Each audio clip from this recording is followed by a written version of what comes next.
अज़ीज़ तलबा, आपकी तरफ से एक जो गुजारिशात हम तक पहुँची, इंशाल्लाह आज उनका हम ख्याल रखेंगे। नंबर एक तो ये थी कि अंग्रेज़ी में जो बात होती है उसको दोहराया जाए। तो उसके लिए हम आपसे एक बात कहते हैं कि हम कोशिश करते हैं कि अंग्रेज़ी का इस्तेमाल कम से कम हो, लेकिन कहीं कहीं कुछ चीज़ें ऐसी होती हैं जो मजबूरन अंग्रेज़ी में कहनी पड़ती हैं, उनको आपको लिखने की कोई ज़रूरत नहीं है। और अगर कोई चीज़ होगी तो हमारे जहन में बहुत सारी चीज़ें हैं जो ईसाइयत से मुताल्लिक़ मख़सूस इस्तिलाहात हैं। इंशाअल्लाह कल हम उनको अंग्रेज़ी और उर्दू में आपको लिखवाएंगे। कल इंशाअल्लाह आखिरी दिन होगा अल्लाह ने चाहा तो जितनी इस्तिलाहात ज़रूरी है ईसाइयत के ताल्लुक़ से वो सब हम आपको लिखवाएंगे और चंद किताबों के नाम भी आपको बता देंगे जिसके ज़रिए से आप अपने ईसाइयत का मुताला आगे रख सकें। और इंशाअल्लाह इस थोड़े से इस मौजू पे भी बात होगी कि इन मुहाज़रों का मकसद सिर्फ मुहाज़रा नहीं है बल्कि इसके बाद आपको कुछ काम और करना है, ताकि इंशाअल्लाह इसके बाद जब अगला मुहाज़रा हो तो आपकी उन चीज़ों की तैयारी हो।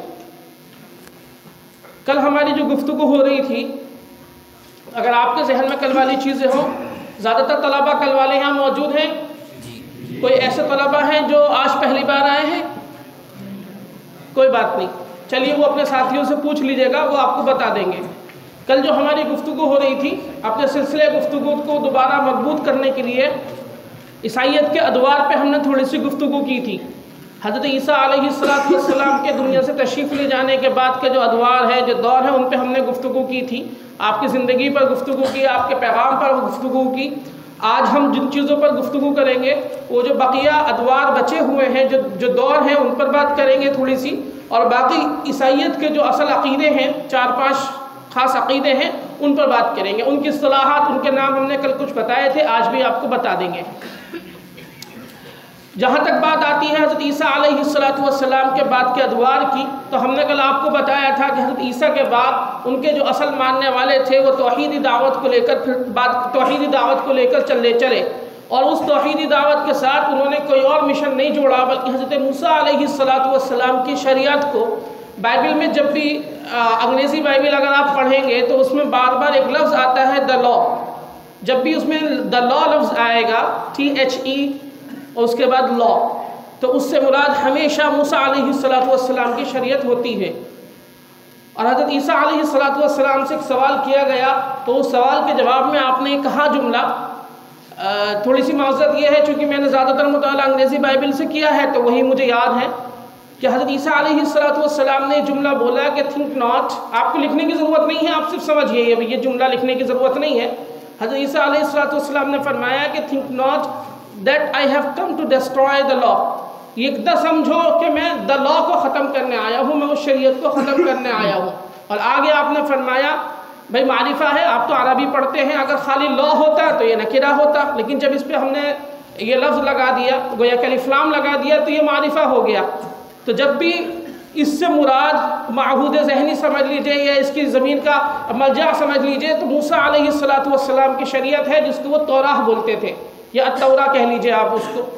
तो हज़रत ईसा अलैहिस्सलाम ने फरमाया कि मैं किसी शरीयत को ख़त्म करने नहीं आया। और आगे आपने फरमाया कि इट इज़ ईज़ियर, ये आसान है कि आसमान और ज़मीन टल जाएं, लेकिन 1 आयोटा और 1 dot of this law will not be forgotten. ऐसा नहीं हो सकता कि आपने फरमाया कि आसमान और ज़मीन टल सकते हैं, गोया कि आपने फरमाया कुछ भी मुमकिन है, लेकिन शरीयत टल नहीं सकती। और कल आप में से कुछ साथियों ने सवाल किया था, हमेशा याद रखिए नबियों की जो शरीयत होती है वो उसूल में कभी नहीं बदलती, फ़ुरू में तब्दीलियाँ होती हैं, जुज़वी तब्दीलियाँ होंगी ज़माने के अतबार से, मकान के अतबार से। भाई इंसानियत उस टाइम अपने इब्तदाई हालात में थी तो उनको इब्तदाई अहकामात दिए गए। एक बच्चा होता है जब वो छोटा, तो आप जानते हैं उसके कपड़े छोटे होते हैं, लेकिन वही शख्सियत कुछ सालों बाद बड़ी हो जाती है तो वो कपड़े जो वो महबूब बहुत मोहब्बत के साथ पहनता था, पसंदीदगी के साथ उन कपड़ों को इस्तेमाल करता था, वो कपड़े उसको नहीं आ सकते, चाहे वो कितनी कोशिश कर ले। और जब वो जवान हो जाएगा तो वो उन कपड़ों को नहीं पहन सकता जो उसने बचपन के बाद और जवानी के बीच के हालत में पहने। और कुछ सालों के बाद जब बुढ़ापा आएगा तो वो उन कपड़ों को नहीं पहन सकता जो जवानी की हालत में उसने पहने। हालांकि उसकी शख्सियत वही है, असल वो है, लेकिन जुज़वियत उसकी फ़ुरूइयात में तब्दीली हो रही, उसूल में तब्दीली नहीं हो रही। ये बात आप अपने जहन में आसानी से बिठा लें, क्योंकि कल कई तलबा ने हमसे बार बार सवाल किए, उनके सवाल पर हमें हैरत भी हुई कि ये तलबा हैं और ये तो पढ़ते हैं, फिर भी उन्होंने ये 2-3 सवाल किए कि हज़रत मूसा अलैहिस्सलाम की शरीयत बदल गई जब नबी आ गए। भाई इस उसूल में तब्दीली नहीं होती, जैसे एक उसूल है तौहीद, अल्लाह की ज़ात सदियों से जितने भी नबी आए उन्होंने ये दावत दी कि अल्लाह की ज़ात एक है, उसके साथ किसी को शरीक नहीं किया जा सकता। ये उस असलुल उसूल है, इसमें कभी तब्दीली नहीं हुई। अगर अल्लाह का कोई नबी, आपको अल्लाह के किसी नबी के बारे में तस्दीक हो जाए और फिर यह पता लगे कि उसकी तालीमात इस तरह की थी, तो आप कह दीजिए दोनों बातों में शत्ताना बैन हाज़िल मसलकैन, इन दोनों में एक बात गलत है। या तो इस नबी की तरफ जो बात मंसूब है वो गलत है, या ये बात गलत है कि अल्लाह के साथ किसी को शरीक किया जा सकता है। जैसे आप ये कह सकते हैं कि सूरज निकलने के बाद अंधेरे का कोई मौका नहीं, सूरज निकल रहा हो कोई ये कह दे कि भाई मुझे तो रोशनी नज़र नहीं आती थी, उसकी आंखों का कसूर है, असल वाक़े का कसूर नहीं है। तो ये बात बिल्कुल जहन में बिठा लें, क्योंकि जिस मौजू को आप पढ़ रहे हैं उस मौजू में बार बार ये चीज़ें आएंगी। इसलिए जो किताबें आप तफसीर की, हदीस की पढ़ते हैं उनको गहराई के साथ पढ़ें, ताकि आपके उसूल मजबूत रहें और फ़ुरू के इख्तिलाफ आपको ज़रा से भी मुतासिर ना कर सके। ये एक उसूली बात हमने आपसे कह दी। तो हज़रत ईसा अलैहिस्सलाम हज़रत मूसा अलैहिस्सलाम के शरीयत पर थे, उसी शरीयत की आप दावत देते थे। आपने उसके अंदर यकीनन ज़माने के अतबार से चंद उनके ऊपर जुज़वी तब्दीलियाँ हुई होंगी, जैसे नमाज के औकात में कुछ तब्दीली होगी या कुछ और चीज़ों में तब्दीली होगी, लेकिन असल दावत आपने वही दी जो सारे नबी देते आए हैं कि बुत परस्ती छोड़ दो, शिर्क छोड़ दो और सिर्फ अल्लाह की ज़ात के साथ अपना ताल्लुक़ जोड़ो। ये दावत हज़रत ईसा अलैहिस्सलाम की थी। और फिर जो क्रूसिफिक्शन के बाद हालात पेश आए वो भी आपके इल्म में है कि हज़रत ईसा अलैहिस्सलाम के बाद आपके जो हवारी थे उनके ऊपर हालात का इतना गलबा हुआ, वो इतना डर गए हालात की वजह से कि उनकी कुछ सालों तक तो हिम्मत नहीं हुई, या कुछ महीनों तक हिम्मत नहीं हुई, माज़रत के साथ कुछ महीनों तक तो बिल्कुल अंडरग्राउंड रहे खामोशी के मारे, क्योंकि हुकूमत की तरफ से ढूंढा जा रहा था कि कोई भी उसका मानने वाला मिल जाए तो उसको भी पकड़ लो। फिर चंद महीनों के बाद उन्होंने अपने दावती सरगर्मियों को शुरू किया और ख़ामोशी से वो यहूदियों की मजलिसों में जाकर हज़रत ईसा अलैहिस्सलाम के पैगाम और आपकी दावत पहुँचाने लगे, और धीरे धीरे ये दावत चलने लगी। वो भी आपको हमने कल बताया था। और उसके बाद फिर कुछ दिनों के बाद सेंट पॉल की पूरी शख्सियत का खाका हमने आपके सामने खींचा कि सेंट पॉल नाम का एक शख्स था, रोमी, वो असलन यहूदियुन नसब था लेकिन रोमी शहरी था। उसके पास जो शहरियत थी या सिटीजनशिप थी उसके पास, वो रोम की थी और बहुत सारी ज़बानें जानता था, और उसका जो जहन था बड़ा ख़ास था, गुफ्तगू में बड़ा माहिर था। तो और उसने सारे फ़लसफ़ों को उस ज़माने की पढ़ा था, तो उसने तमाम चीज़ों को समझ के एक ऐसी चीज़ पेश की जिससे उस ज़माने के लोग मुतासिर हुए और उसकी तरफ लोग गिरोह दर गिरोह आने लगे। और ये बात इधर ये लोग भी अपनी दावत चला रहे थे, उधर वो भी चला रहा था, लेकिन दुनियावी असबाब सारे के सारे उसकी दावत के साथ थे, दौलत भी, हुकूमत भी, ताकत भी। और दावत का काम करने के लिए जिन चीज़ों की ज़रूरत होती है, लोगों को मुतासिर करने के लिए जिन चीज़ों की ज़रूरत होती है, जो वसाइल थे वो उसके पास खूब थे। और दूसरी तरफ हक़ के मानने वाले थे जिनके पास न गुफ्तगू थी, न ज़बानें थी, न ताकत थी, कोई चीज़ उनके साथ नहीं थी सिवाय इसके कि उनकी दावत हक़ थी। और वो दावत हमेशा बाकी रही। जब इस्लाम आया तो उन लोगों ने इस्लाम को पहचान लिया कि यही वो हक़ की दावत है, यही वो खुशखबरी है जो हज़रत ईसा अलैहिस्सलाम देकर गए, और उन पूरे इलाकों ने इलाके के इलाके मुसलमान होते चले गए। खैर, फिर हम जानते हैं कि ये पॉल के जो मानने वाले लोग थे वो हर ज़माने में ताकतवर रहे। धीरे धीरे उन्होंने अपनी गुफ्तगू जो थी रूमी हुकूमत में करना शुरू करी, हर कौम को वो दावत देते। दूसरा बुनियादी फ़र्क ये है कि हज़रत ईसा के जो सही मानने वाले थे वो गैर यहूदियों को दावत देने पर किसी सूरत राज़ी नहीं थे। वो कहते थे हमारा मुनज्जी, हमारे जो उस्ताद हैं वो सिर्फ यहूदियों के लिए आए थे, हम गैर कौमों को दावत नहीं देंगे। लेकिन पॉल ने कहा कि नहीं, हम सबको दावत देंगे। और दावत देने के बाद दावत की कबूलियत में जो सबसे बड़ी रुकावट थी मूसा अलैहिस्सलाम की शरीयत, पॉल ने गोया कि उसको पूरा मनसूख कर दिया। उसने साफ कहा कि जो चीज़ हमारे लिए, अगर मसीह ने हमारे लिए खून बहाया, अब जो उस खून को कबूल करेगा तो उसको अब किसी शरीयत की ज़रूरत बाकी नहीं रही। गोया कि उसने एक दरवाज़े को खोल दिया, और जब दरवाज़े को खोला आपने तो सारे की सारी कौमें आने लगी, क्योंकि कोई रुकावट नहीं रही, कोई पाबंदी नहीं रही। अब शरीयत की ज़रूरत नहीं है, आपको सिर्फ कबूल करना है। अच्छा, हर कौम ये देख रही है कि दूसरी कौम कबूल कर रही है, ये भी कबूल कर रहा है, वो भी कबूल कर रहा है, सब कबूल करने लगे। और कुछ सालों के बाद रोमी हुकूमत के बड़े बड़े अफसरान भी इस दावत को कबूल करने लगे, यहाँ तक कि कॉन्स्टेंटाइन का ज़माना आ गया। हालांकि उससे पहले जुल्म इन पर बराबर होता रहा। ये आप जानते हैं, कल हमने आपको बताया कि इन हज़रात पर जो जुल्म हुआ है वो तसव्वुर से बाहर है। अगर हमने कल एक किताब का नाम आपके सामने लिया था, the decline and fall of Roman Empire, Edward Gibbon की ये किताब है। The decline and fall of Roman Empire. अगर आप में से कोई पढ़ ले तो माशाल्लाह बहुत अच्छी बात है, नहीं पढ़े तो कोई ऐसी ख़ास ज़रूरत नहीं, लेकिन अगर हालात आपको देखने हो इन पर क्या जुल्म हुए तो इस किताब के दूसरे और तीसरे हिस्से को आप देख सकते हैं। उस किताब में आप इन हालात को पढ़ें कि इनके ऊपर किस दर्जे के जुल्म किए गए। चने की हमने आपको मिसालें दी थी, वो आपके जहन में होंगी कि एक इंसान को पकड़ के लाया जाता, उसके जिस्म पर तारकोल या किसी किस्म का तेल ये डाल देते और उस बेचारे बदनसीब पर आग लगा देते। इनकी फीस्ट, इनकी पार्टियां हो रही हैं, इनकी दावतें हो रही हैं, इनके नाच गाने हो रहे हैं और वो इंसान तड़प तड़प के जल रहा है घंटों तक, और गोया ये उसको एक इंसानी मशाल की तरह इस्तेमाल करते थे। और जानवरों के आगे डाल देना, छठियर में शेर के आगे फेंक देना, वो तो मामूली काम थे।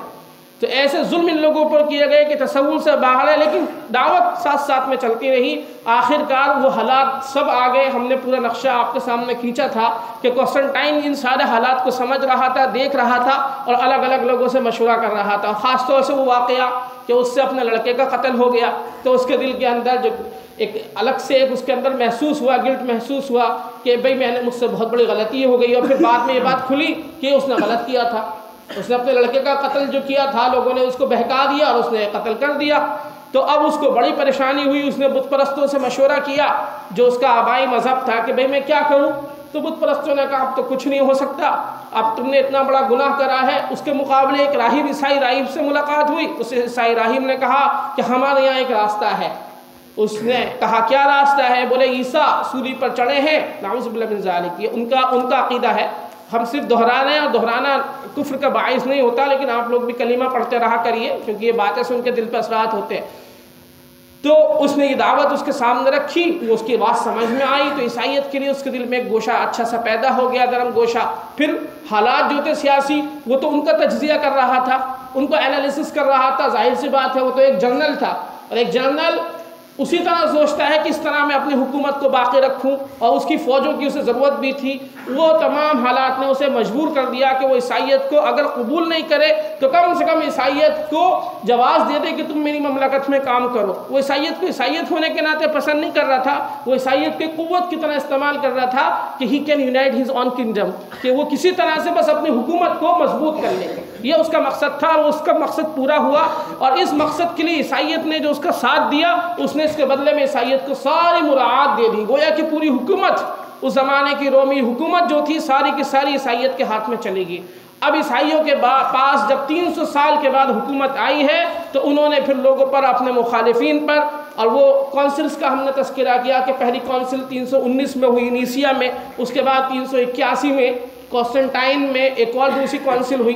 तकरीबन 200 साल तक की कौंसिल्स का ज़माना है जिसमें इन्होंने शरीयत को मुदव्वन किया है, हज़रत ईसा अलैहिस्सलातु वस्सलाम की।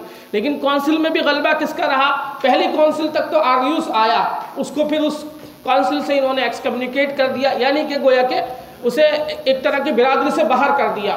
उसके मानने वालों को इन्होंने मुल्हिद करार दिया, हेरेटिक करार दिया, और उनके खिलाफ फतवा दे दिया कि उनकी इमारतों को चर्च यानी कनीसा नहीं कहा जाएगा, उनकी किताबें जला दी जाएंगी, और अगर वो ईसाइयत कबूल करते हैं तो ठीक है, वरना सब के कत्ल का फरमान इन्होंने सुना दिया कि उनकी जायदाद को जब्त कर लिया जाए। लाखों लोगों को जिंदा जलाया गया, मारा गया।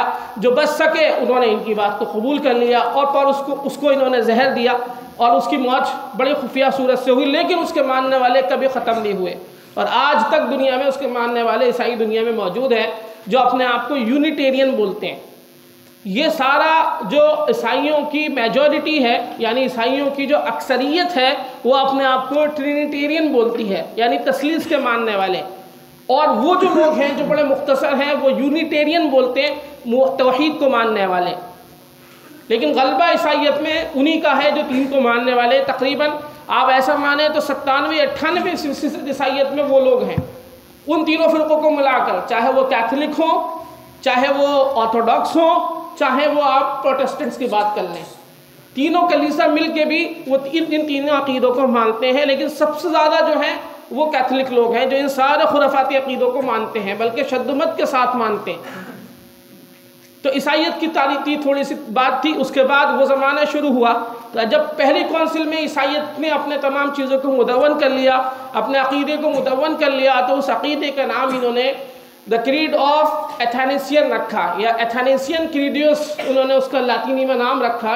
यानी उस ज़माने के एक बहुत बड़ा जो एक आलिम कह लीजिए उसको ईसाइयत का था, जिसको ये बहुत मानते थे, सेंट अथैनेसियस, इन्होंने उसके नाम पे इस अक़ीदे को मंसूब किया। और वो अक़ीदा इस वक्त ईसाइयत का बुनियादी अक़ीदा है। हर कैथोलिक चर्च में लातीनी ज़बान में पहले आज से तकरीबन 100 साल पहले तक रोज़ाना वो अक़ीदा पढ़ना लाजिम था। अब इन्होंने धीरे धीरे जब ये हालात आए तो उसको ख़त्म कर दिया, लेकिन आज भी वो अक़ीदा बाकायदा उनकी उसका जुज़ है। यानी जितनी अहमियत बाइबिल को है उतनी अहमियत इस अक़ीदे को है। उसके अल्फाज बाकायदा हर पादरी को या हर कैथोलिक ईसाई को कुछ मुल्कों में याद करना ज़रूरी है लातीनी ज़बान में। वो अपनी इबादत में उस अक़ीदे को रोज़ाना पढ़ते हैं कि बाप भी खुदा है, बेटा भी खुदा है, रूहुल कुद्दुस भी खुदा है, लेकिन ये तीनों मिलकर तीन खुदा नहीं बल्कि एक ही खुदा है। वो क्या है वो अभी हम आपके सामने रखेंगे।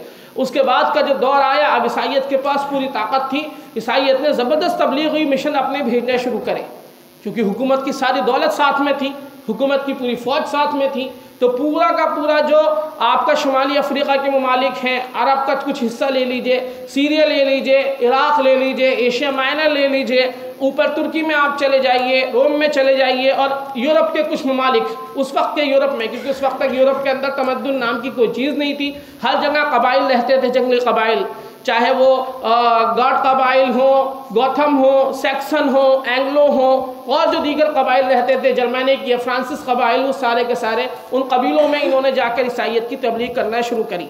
और बहुत सारे पादरी अपना घर बार छोड़ के इसी काम के लिए निकल गए। अब इनका एक और नज़रिया पैदा हुआ, भाई 2-3 तलबा सो रहे हैं, माजरत के साथ वो सोए नहीं, क्योंकि उनके नींद की वजह से दूसरे बराबर वाले को नींद आती है, तो ज़रा मोहब्बत के साथ उसको जगा दीजिए, वरना सोने की वजह से सामने वाले के बोलने पे भी असर होता है, इसलिए उसको जगाइए, उसको बिठाइए, क्योंकि आपका वक्त भी कीमती है, हमारा वक्त भी कीमती है, आप भी अपने वक्त को लेकर आएँ, हम भी अपने वक्त को लेकर आएँ। तो बात सुनिए गौर से। इन बातों को करने के लिए जितना हमें पढ़ना पड़ता है आप अंदाज़ा नहीं कर सकते, तो इसलिए इसको गौर से सुनिए ताकि आपको ज़िंदगी में फ़ायदा हो। तो जो अक़ीदे पे हम बात कर रहे थे, इस ख़ास अक़ीदे को इन्होंने इसका जुज़ करार दिया। इसके बाद इनके एक नई फ़िक्र पैदा हुई कि ये जो दुनिया है, ये दुनिया चूँकि हमारा जो खुदा था नाउज़ुबिल्लाह मिन ज़ालिक, हज़रत ईसा अलैहिस्सलातु वस्सलाम की तरफ इशारा है, उन्हें दुनिया में उन्होंने कुछ नहीं लिया। मैंने आपको बताया था कि उन्होंने बड़ी सादा ज़िंदगी गुजारी और उन्होंने किसी अपने मानने वाले को कुछ रखने की इजाज़त नहीं दी, खुद भी कुछ नहीं रखा और कहा कि दुनिया की चीज़ें इकट्ठी ना करो। गोया कि ये दुनिया से बेरग़बती की थोड़ी सी तालीम उन्होंने दी कि दुनियावी चीज़ों में दिल ना लगाओ। इस बात को इन्होंने बड़ी गहराई से लिया, इन्होंने समझा कि इसका मतलब ये है, और ख़ास तौर से वो अक़ीदा भी था इनके जहन में कि सब गुनहगार हैं, ओरिजिनल सिन का अक़ीदा था। तो इस बात को इन्होंने इतनी गहराई से लिया कि चंद लोगों ने बाकायदा इस पर भी कौंसिल मुनाक़िद करी कि भाई कुछ लोग ऐसे होने चाहिए जो सब छोड़ छाड़ के खुदा की इबादत, यानी ईसाइयत की या तो तबलीग करें या दुनियावी मामलात को छोड़ दें, बीवी बच्चे ना हो, उनके कारोबार ना हो और माल दौलत उनके पास ना हो। पहले तो बात इसलिए शुरू हुई कि वो लोग अपने वक्त को फारिग करेंगे, उनको लोग गोया के पैसे देंगे कुछ खर्चे पानी के, और वो लोग काम में लग जाएंगे। लेकिन मिस्र में कुछ लोग पैदा हुए जिसमें पाकिम था, सीरियस था, उन लोगों ने इस बात को इतना बढ़ाया, बोले बात इतनी नहीं है बल्कि अपने आप को तकलीफ़ देना भी ज़रूरी है, चूँकि हम सब गुनहगार हैं, इसलिए अपने आप को तकलीफ़ देना भी इंतहाई ज़रूरी है। जितना जिस्म को तकलीफ़ पहुँचाई जाएगी रूह उतनी पाकीज़ा होगी। ये शरीयत नहीं थी, ये इन्होंने ज़बरदस्ती अपने ऊपर ला दी थी, और कुरान करीम ने बड़े खूबसूरत अंदाज में उसको बयान किया है। वरहबानियतन इब्तदऊहा मा कतबनाहा अलैहिम, हमने नहीं लिखा था उनके ऊपर, उन्होंने ज़बरदस्ती अपने ऊपर ला दी थी और शुरू कर ली तो उसकी रियायत नहीं करी। उसमें इतना अंधाधुन बढ़ गए कि बाकायदा जो हेलमेट्स इनका एक बड़ा, इस फ़िरक़े का बड़ा एक आदमी था, उसने बाकायदा कहा कि जो उस दर्जे पहुंचना चाहता है पाकीज़गी पे, वो अपने आप को इंतहाई दर्जे की तकलीफ़ें पहुंचाए। बाज़ क्या करते, मधुमक्खियों के छत्ते में उतर जाते, जो बड़े छत्ते होते हैं, ताकि वो शहद की मक्खियाँ उनको खूब काटें। बाज़ चींटियों की जो बाँबी होती है उसमें जाके खड़े रहते महीने, और अजीब व गरीब किस्म के ऐसे ऐसे हैं कि अल्लाह की पनाह। आप पढ़िए तो आपको अंदाज़ा होगा इस्लाम ने कितना आपको सुकून दिया, इस्लाम ने कितना खूबसूरत निज़ाम दुनिया को दिया। आप पढ़ के देखिए कि मिस्र में आज भी फिर इन्होंने छोटी छोटी मोनास्ट्रीज़ बनानी शुरू करी, खानकाहें, और खानकाहों का निज़ाम इतना बड़ा कि फ्रांस से लेकर मिस्र तक हर पहाड़ पर, हर जंगल में, हर वीराने में खानका बन गई। पहले छोटी खानकाहें, फिर बड़ी खानकाहें, और धीरे धीरे इतनी बड़ी, इस वक्त जो मुल्क मिस्र है उसके अंदर इनकी एक दुनिया की सबसे बड़ी खानकाहों में से खानका है सेंट कैथरीन मोनास्ट्री। वो उसी पहाड़ के पास है जहाँ कोहे तूर पर इनके अक़ीदे के मुताबिक हज़रत मूसा अलैहिस्सलाम को तौरात मिली। हमारे अक़ीदे के मुताबिक तो उस पहाड़ का कोई निशान नहीं है, वो तो एक बहुत बड़ी जगह है, ये मानते हैं इसी पहाड़ पर मिली थी। उसी पहाड़ की जब उतरते हैं तो उसकी जहाँ से चढ़ाई शुरू होती वहाँ पर इन्होंने ये मनास्ट्री बनाई है।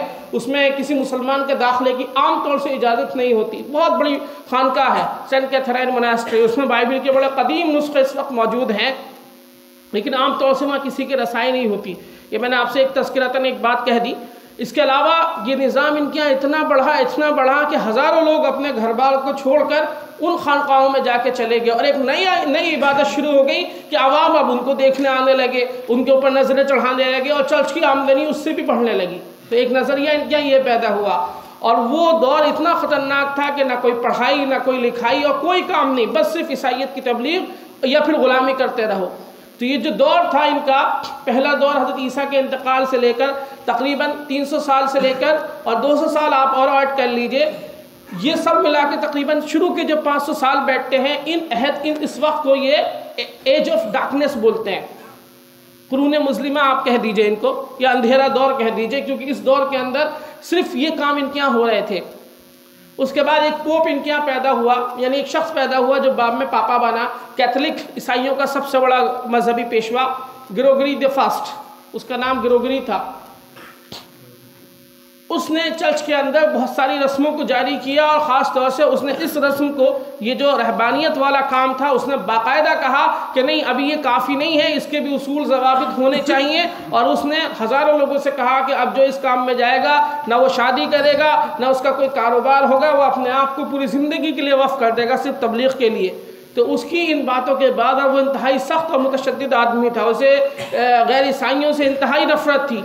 और उसने और उसके बाद कई और पोप हुए, उन्होंने धीरे धीरे ये फतवे देने शुरू कर दिए कि अगर किसी मुल्क में हमारी हुकूमत है तो वहाँ पर सिर्फ़ और सिर्फ हमारे मानने वाले रहेंगे, किसी और मज़हब के मानने वाले को वहाँ कतई रहने की इजाज़त नहीं है, चाहे वो कितने भी कोई भी मज़हब के मानने वाले हों, बुत परस्त हों, यहूदी हों या किसी और चीज़ के मानने वाले हों, कुछ भी हों, अगर उन्हें रहना है, ज़िंदा रहना है ख़ास तौर से, तो उन्हें हर हाल में ईसाई होना होगा। अब किसी के लिए कोई इजाज़त नहीं। फिर जुल्म का एक नया दौर शुरू हुआ और तकरीबन 200-300 सालों तक ये दौर भी चला इनका। उसके बाद धीरे धीरे चर्च की ताकत का ये आलम हो गया। उधर यूरोप में ईसाइयत का काम हो रहा था, तो 500 साल जब इनके पूरे हुए तो यूरोप के अंदर तकरीबन ईसाइयत फैल चुकी थी। हालांकि उस शक्ल में नहीं थी जिस शक्ल में आज थी, लेकिन ईसाइयत यूरोप में फैल गई। यूरोप के जितने बड़े बड़े मुल्क हैं वहाँ तकरीबन अच्छे खासे लोग ईसाई बन गए थे। अब जब पूरी ताकत इनके हाथ में आ गई, फिर इनका वो अख्तलाफ शुरू हुआ जो मैंने आपको बताया था कल कि मशरिक़ का कलीसा और मगरिब के कलीसा दोनों अलग अलग हो गए। कैसे अलग अलग हुए? बहुत सारे उसके वजूहात हैं, लेकिन उसमें से एक वजह तो ये थी कि भाई जो उनके अंदर मकानी बुअद था वो बहुत ज़्यादा था। ये इलाका यहाँ पर, वो इलाका वहाँ पर, ज़बानों का इख्तलाफ, हमांगी आपस में नहीं, और फिर हज़रत ईसा की शख्सियत में जो इख्तलाफ था वो सबसे बड़ा था। ये जो मशरिक़ का कलीसा था वो ये कहता था बार बार कि हम हज़रत ईसा को खुदा का बेटा तो मानते हैं, लेकिन हम ये नहीं मानते कि हज़रत ईसा अलैहिस्सलाम उसी तरह से खुदा हैं जिस तरह से खुदा अपनी शान के साथ खुदा है। यानी ये कहता था कैथोलिक चर्च ये कहता था कि हज़रत ईसा अलैहिस्सलाम बेटे, पहला यानी खुदा को बाप कहते थे, हज़रत ईसा को बेटा कहते थे। तो जिस तरह से बाप हमेशा से है, बेटा भी हमेशा से है, को एग्जिट एंड को एटर्नल, हमेशा से बाप है, बाप की ज़ात हमेशा से है तो बेटे की ज़ात भी हमेशा से है।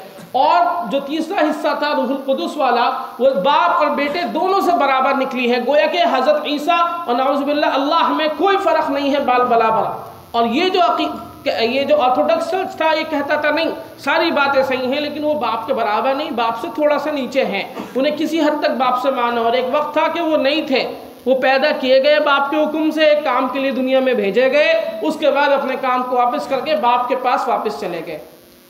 एक बात ध्यान रखें, हमने कल भी आपसे कहा था कि हम उनके अकीदों को बयान कर रहे हैं, हम ये नहीं कह रहे कि सही क्या है गलत क्या है। आप इसको खुदारा बार बार हम इसलिए कहते हैं ताकि आपके जहन में शैतान कोई और बात ना डाल दे, इसलिए बार बार याद रखिए। और हम अगर मौका मिला तो हम कोशिश करेंगे कि बाइबल से आपको कुछ हवाले बता दें, अगर वक्त ने इजाज़त दी ताकि आपको अंदाज़ा हो जाए कि ये सारी बातें खुराफात हैं, बाइबल तक में ये बातें नहीं हैं, हम सिर्फ उनके अकीदों को उनकी किताबों की रोशनी में बयान कर रहे हैं। उसके बाद जब ये वक्त आया कि ईसाईयत उस जगह पहुंच गई कि उसको अब एहसास हो गया कि इस पूरी दुनिया में, उस वक्त की जो दुनिया थी, हर मुल्क में हमारी ताकत पहुंच गई उनके हिसाब से, तो अब उन्होंने नया काम एक शुरू किया। अब उन्होंने कहा कि अब हुकूमत को बराह रास्त अपने हाथ में लो। अभी तक तो वो सारे काम बादशाहों से कराते थे, अब उन्होंने कहा नहीं, अब बादशाहों से नहीं कराना, बादशाहत अपने हाथ में लेनी है। तो धीरे धीरे कुछ मुल्क में चर्च ने ये किया कि जो बादशाह उस मुल्क के होते थे उनके पूरे पूरे कोर्ट्स को खरीदना शुरू कर दिया। यानी जो कोर्ट होता है बादशाह का या दरबार होता है, उसमें कोई भी मिनिस्टर, कोई भी मंत्री, कोई भी आदमी ऐसा नहीं था जो चर्च का ना हो। या तो बराह रास्त चर्च का मुलाजिम था, और अगर चर्च का मुलाजिम नहीं था तो कम से कम चर्च का वफादार तो ज़रूर था। और कुछ फिर ऐसा वक्त आया कि कुछ पादरी ही बादशाह बन गए। कुछ मुल्कों में पादरियों ने बादशाहों को कत्ल कराया और बराह रास्त वो बादशाह बन के बैठ गए। और फिर जो इन्होंने हैवानियत का जो मैं लफ्ज़ नहीं बोलना चाह रहा, जो हैवानियत इन्होंने दिखाई है वो खुदा की पनाह। फिर इन्होंने वो जुल्म के पहाड़ लोगों पर तोड़े हैं। मैंने कल आपको एक मिसाल दी कि एक एक रात में लाखों औरतों को इन्होंने सिर्फ इसलिए ज़िंदा जला दिया कि उनका जुर्म ये था कि वो चर्च के पानी के अलावा किसी और चीज़ से इलाज करती थी। होली वाटर जो चर्च देता था, बेचता था, उसके अलावा किसी और चीज़ से इलाज करने पर इन्होंने लाखों औरतों को जलाया है। इन्होंने बड़े बड़े साइंटिस्ट को जलाया। गैलीलियो नाम का एक बहुत बड़ा साइंटिस्ट था, उसने कह दिया ये दुनिया जो है सूरज के चारों तरफ घूमती है, और चर्च इस बात को नहीं मानता था। चर्च ने कहा इसे जलाओ। इन्होंने इसके अलावा पोम्पेई को जलाया। कई बड़े बड़े उस ज़माने के मुफक्किर थे, इन्होंने उन सब को जलाया। सब की तारीख मौजूद है, आप ढूंढ सकते हैं। मैं बाद में अगर कभी मौका मिला मैं हवाले भी आपको लिखवाऊँगा। तो इन्होंने जब ये जुल्म किया तो कुछ ना कुछ रद्द अमल तो होता ही है हर चीज़ का। तो एक तहरीक धीरे धीरे शुरू हुई। एक विक्लिफ नाम का आदमी पैदा हुआ था जिसने बाइबल का पहली बार तर्जुमा किया था। उसने सबसे पहले चर्च की इन चीज़ों के ख़िलाफ़ आवाज़ उठाई, क्योंकि हाल ये हो गया था कि चर्च ने बाकायदा इंग्लैंड के बादशाह और फ्रांस के बादशाह, इंग्लैंड का उस वक्त गालिबन एडवर्ड सेकंड एक बादशाह था, और फ्रांस का लियो नहुम था शायद उसका नाम, मेरे जहन से नाम निकल रहा है। उन दोनों बादशाहों को चर्च ने मुल्हिद करार दे दिया, और चूँकि उन्होंने चर्च को पैसा नहीं दिया था किसी काम के लिए, तो ये हाल हो गया कि उन दोनों बादशाहों के लिए चर्च ने कहा कि इन दोनों को कत्ल कर दिया जाए। उन्हीं की हुकूमत, उन्हीं की फ़ौज उनको कत्ल करने के पीछे हो गई। तो उन दोनों ने चर्च के ख़िलाफ़ कुछ बगावत की, लेकिन बगावत कामयाब नहीं हो सकी, क्योंकि हर चीज़ पर चर्च की हुकूमत थी और मज़हब के ख़िलाफ़ किसी की बोलने की हिम्मत नहीं थी। लोग डरते भी थे और चर्च की ताकत भी थी। तो उन बादशाहों की वजह से फिर यह अख्तिलाफ़ हुआ कि उसमें से एक बादशाह को इन्होंने कत्ल करवा दिया, और वहाँ पर एक और आदमी को अपनी जगह बनाकर बादशाह बना के रख दिया। लेकिन जब है ना, इंग्लिश में एक मकौला आपने सुना होगा कि ultimate power corrupt the ultimate. जब बहुत ज़्यादा ताकत होती है तो वो बर्बाद भी बहुत ज़्यादा करती है। तो अब जब इतनी ताकत हो गई तो चर्च में इख्तलाफ होने लगे पैसों पर, ताकत के लिए, और पैसा बेतहाशा आ रहा था। ये हर चीज़ बेचते थे, पानी बेचते थे। फिर इन्हें पता लगा मग़फ़िरतनामे बेचना शुरू कर दो, तो मग़फ़िरतनामे इन्होंने बेचना शुरू करे, बाकायदा बेचे इन्होंने कि तुमने ये गलत काम किया, पैसे दे दो, मग़फ़िरत कर दी जाएगी। फिर उसी वक्त में इन्होंने, एक और पोप था बेनेडिक्ट सेकंड, उसने सलीबी जंगों के लिए लोगों को उभारा था कि हम जब कोई काम नहीं तो आवाम को वहाँ पे लगाया कि हमें बैतुल मक़दिस को वापस लेना है, क्योंकि मुसलमानों ने बैतुल मक़दिस पर कब्ज़ा कर लिया था और मुसलमानों ने 50-60 साल के अंदर ईसाइयों के एक बड़े इलाकों पर कब्ज़ा कर लिया। उनके जितने लोग उनके पास आए वो सब मुसलमान हो गए। भाई मुसलमानों के पास अदल था, इंसाफ था, और वहाँ पे सिर्फ जुल्म था। तो चर्च ने फ़ौरन आवाज़ दी कि नहीं, हमें होली जो वॉर है, क्रूसेड के लिए हमें खड़ा होना है।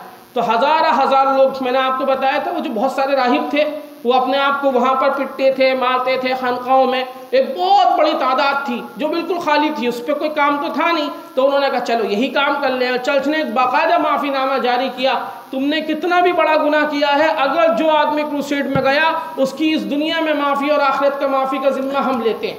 तो सारे चोर, डाकू, बदमाश यूरोपियन सोसाइटी में उस वक्त में जितने बड़े बड़े कातिल या जितने बड़े बड़े मुजरिम थे वो सब के सब इस काम में लग गए, और रास्ते में आने वाली अपनी हर चीज़ को इन्होंने ख़त्म किया।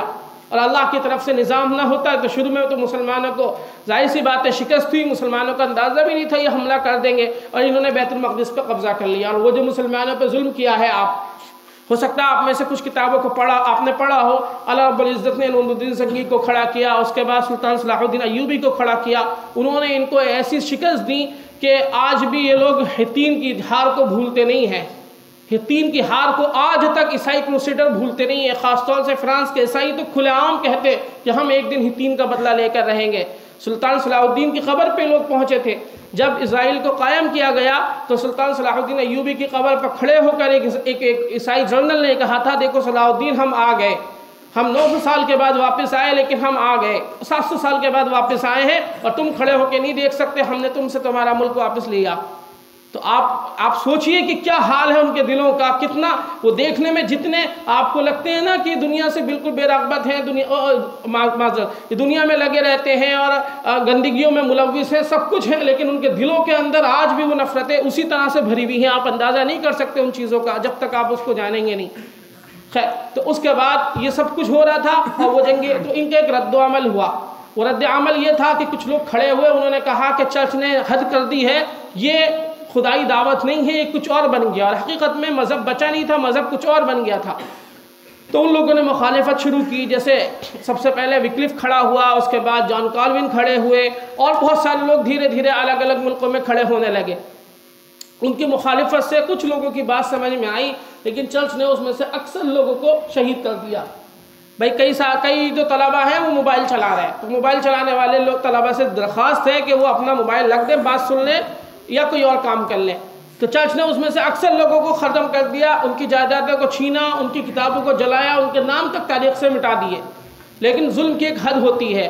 तो ये जो पहली तहरीक शुरू हुई थी चर्च के ख़िलाफ़ बगावत की, उसको चर्च के बाद जो ख़ास तौर से जो प्रोटेस्टेंट राइटर हैं वो इसको रीइंफॉर्मेशन, वो इस वाले दौर को इस्लाह का दौर कहते हैं, रिफॉर्मेशन का दौर कहते हैं कि रिफॉर्मेशन शुरू हुई चर्च के अंदर थोड़ी सी। तो कुछ लोगों की बात धीरे धीरे समझ में आने लगी, हर चीज़ की एक चीज़ तदरीजन एक चीज़ वजूद में आती है। तो ये मुखालिफत चर्च की होती रही। उसके बाद एक ऐसा वाक़या हुआ जिसने चर्च को अंदर तक हिला के डाल दिया। एक तो उधर क्रूसेड में मुसलमानों के ज़रिए इतनी ख़तरनाक शिकस्त मिली कि उसमें से किताबों में लिखा है, तारीख़ की इनकी किताबों में से, कि सिर्फ गिने चुने लोग ही यूरोप वापस आए, जो लोग क्रूसेड के लिए गए थे। और एक दिन नहीं चला क्रूसेड, तकरीबन पौने 200 साल या 200 साल चला है। बाकी आप लोग और देखिएगा तारीख़ की किताबों में, यूरोप की एक बड़ी आबादी गई और उसमें से बहुत कम आबादी वापस आई है, बहुत कम आबादी। और बड़े बड़े राहिब और बड़े बड़े इनके जो नाइट्स थे, इन्होंने राहिब को नाइट्स बना दिया, उनको एक पोशाक दी बाकायदा, नाइट्स इंग्लिश में कहते हैं, एक बाकायदा चर्च के लिए लड़ने वाले मजहबी आदमी को जो बग़ैर तनख्वाह के शहीद होने तक लड़ता है। तो ऐसे नाइट की एक बहुत बड़ी तादाद गई, लेकिन अल्लाह ने उनको कभी वापस नहीं आने दिया और वो हमेशा हमेशा के लिए फना के गार में उतर गए। तो चर्च का ऊपर इसका बेइंतहा असर पड़ा। पहले तो ये, और फिर दूसरा काम ऐसा हुआ कि उसने हमेशा के लिए ईसाईयत को परेशान करके रख दिया। सुल्तान मोहम्मद फ़ातिह ने इस्तांबुल को फ़तह कर लिया, जो शहर पिछले 2500 सालों से कभी किसी के सामने कभी फ़तह नहीं किया जा सका था। सुल्तान मोहम्मद फ़ातिह ने, क्योंकि हुज़ूर ने खुशखबरी दी थी कि निअमल अमीरु अमीरुहा, आपने खुशखबरी दी थी कि इस शहर को फ़तह करने वाला, तो मुसलमान बार बार कोशिश करते थे और अल्हम्दुलिल्लाह अल्लाह ने यह फ़तह उनके नाम पे लिखी थी। आप तारीख़ पढ़ते होंगे, सुल्तान मोहम्मद फ़ातिह ने इस्तांबुल को फ़तह कर लिया। ये सिर्फ फ़तह नहीं थी, मशरिक़ी ईसाईयत आज तक, जिस दिन ये शहर फ़तह हुआ 3 दिन तक वो चर्च, जो ऑर्थोडॉक्स चर्च के मानने वाले हैं, उन 3 दिनों में खाना नहीं खाते आज तक। 3 दिन उनके यहाँ खाना नहीं बनता और वो काले कपड़े पहनकर चर्च में वो 3 दिन होते हैं। किसको याद कर? आया सोफिया को याद कर, जिसको अभी आपने अखबार में पढ़ा होगा, तैयब अर्दगान ने उसको मस्जिद में तब्दील कर दिया। मैं ये नहीं कह रहा, सियासी एतबार से मैं कोई बात नहीं करना चाह रहा, लेकिन वो मैं ये बार बार बताना चाह रहा हूँ, वो किसी चीज़ को भूलते नहीं हैं। वो चीज़ उनके दिलों में पैबस्त रहती है, रोते हैं, अफसोस करते हैं। चूँकि इस्तांबुल में उनका पैट्रियार्क बैठता था, जो ऑर्थोडॉक्स चर्च का सबसे बड़ा रहनुमा था, उसको पैट्रियार्क बोलते हैं वो लोग, या बितरीक बोलते हैं अरबी के अंदर। वो इसी कुस्तुनतनिया में बैठा करता था और ये वही शहर था जहाँ ईसाईयत के सबसे पहले उसूल मुरतब किए गए थे। काउंसिल ऑफ नीसिया जो शहर है वो गालिबन यहाँ से 70 या 80 किलोमीटर दूर है, और दूसरी काउंसिल तो इसी शहर में हुई थी। यहाँ हज़रत ईसा अलैहिस्सलाम को खुदा का बेटा होना तस्लीम कर लिया गया था, और हज़रत मरियम अलैहिस्सलाम को भी ये माना गया था कि हज़रत मरियम जो थी, चूँकि खुदा को उन्होंने गोद में लिया है, तो इसलिए अब उनकी भी इबादत की जाएगी। काउंसिल ऑफ कॉन्स्टेंटिनोपल 381 ईस्वी में हुई थी। तो ये शहर उनके लिए मामूली शहर नहीं था, ये शहर उनका सब कुछ था। और जब ये शहर गया है गालिबन 1492 या 1453 में, हाँ 1452 में ये शहर गया है 6 महीने के बाद। तो ऑर्थोडॉक्स कलीसिया उस दिन हमेशा के लिए टूट गया। तो दुनिया में उसकी जो मरकजियत थी वो ख़त्म हो गई। अब पूरी दुनिया कैथलिक के पास आ गई, कैथलिक चर्च के पास। तो कैथलिक चर्च ने सोचा ये इतना अच्छा मौका है कि हम इस वक्त के अंदर अपनी ताकत को फैलाएं और अपने सारे मुखालिफिन को ख़त्म कर दें। उन्होंने खामोशी से एक हुक्मनामा तैयार किया कि अब जितने मुखालिफिन, क्योंकि वो तो ख़त्म हो गए, उनका मरकज़ ख़त्म हुआ, अलग अलग मुल्कों में बिखर गए, और जो ऑर्थोडॉक्स चर्च था उसके कई हिस्से हो गए। ऑर्थोडॉक्स चर्च यूनान का, ग्रीक ऑर्थोडॉक्स चर्च अलग हो गया, रशिया का चर्च अलग हो गया, सीरियन ऑर्थोडॉक्स चर्च जो हिंदुस्तान में, केरला का कोई साथी है यहाँ पर? कोई केरला का साथी है? केरला का कोई तालिब इल्म? कोई नहीं है, आए नहीं है। जो सीरियो मालाबारिक चर्च है, कोई है केरला का? हाथ उठाए, हम कुछ कह नहीं रहे, अब बस हमारी बात सुन लें आप। जो इस वक्त केरला का चर्च है वो सीरियो मालाबारिक चर्च है, और उस चर्च की ख़ास बात यह है कि उस चर्च ने हज़रत ईसा अलैहिस्सलाम की जो ज़बान है आरामी, वो चर्च ने उस ज़बान को आज तक बाकी रखा है। दुनिया में ना कोई उसे बोलता, दुनिया में ना कोई उसे समझता, लेकिन उस चर्च ने पिछले 2000 साल से इस ज़बान को बाकी रखा है। क्योंकि वो चर्च ये कहता है कि सेंट थॉमस जो थे, तोमा, हज़रत ईसा के या तो हवारी थे या हज़रत ईसा के हवारियों के ऐसे समझ लें ताबाई थे, तब ताबाई थे। वो सन 50 ईस्वी में, यानी हज़रत ईसा के क्रूसिफिक्शन के कुल 15 या 20 साल के बाद केरला में आए थे। उसके बाद एक और पीछे उनके एक साहब तशरीफ़ लाए थे, सेंट फ्रांसिस उनका नाम था, और उन्होंने आकर यहाँ पर तबलीग शुरू की, और केरला में बहुत सारे लोगों ने उनकी तबलीग पर ईमान कबूल किया उस ज़माने के एतबार से, उस नबी के एतबार से। तो केरला में उन्होंने चर्च को कायम किया, लेकिन उन्होंने अपने आप को कभी यानी कैथलिक चर्च से नहीं जोड़ा।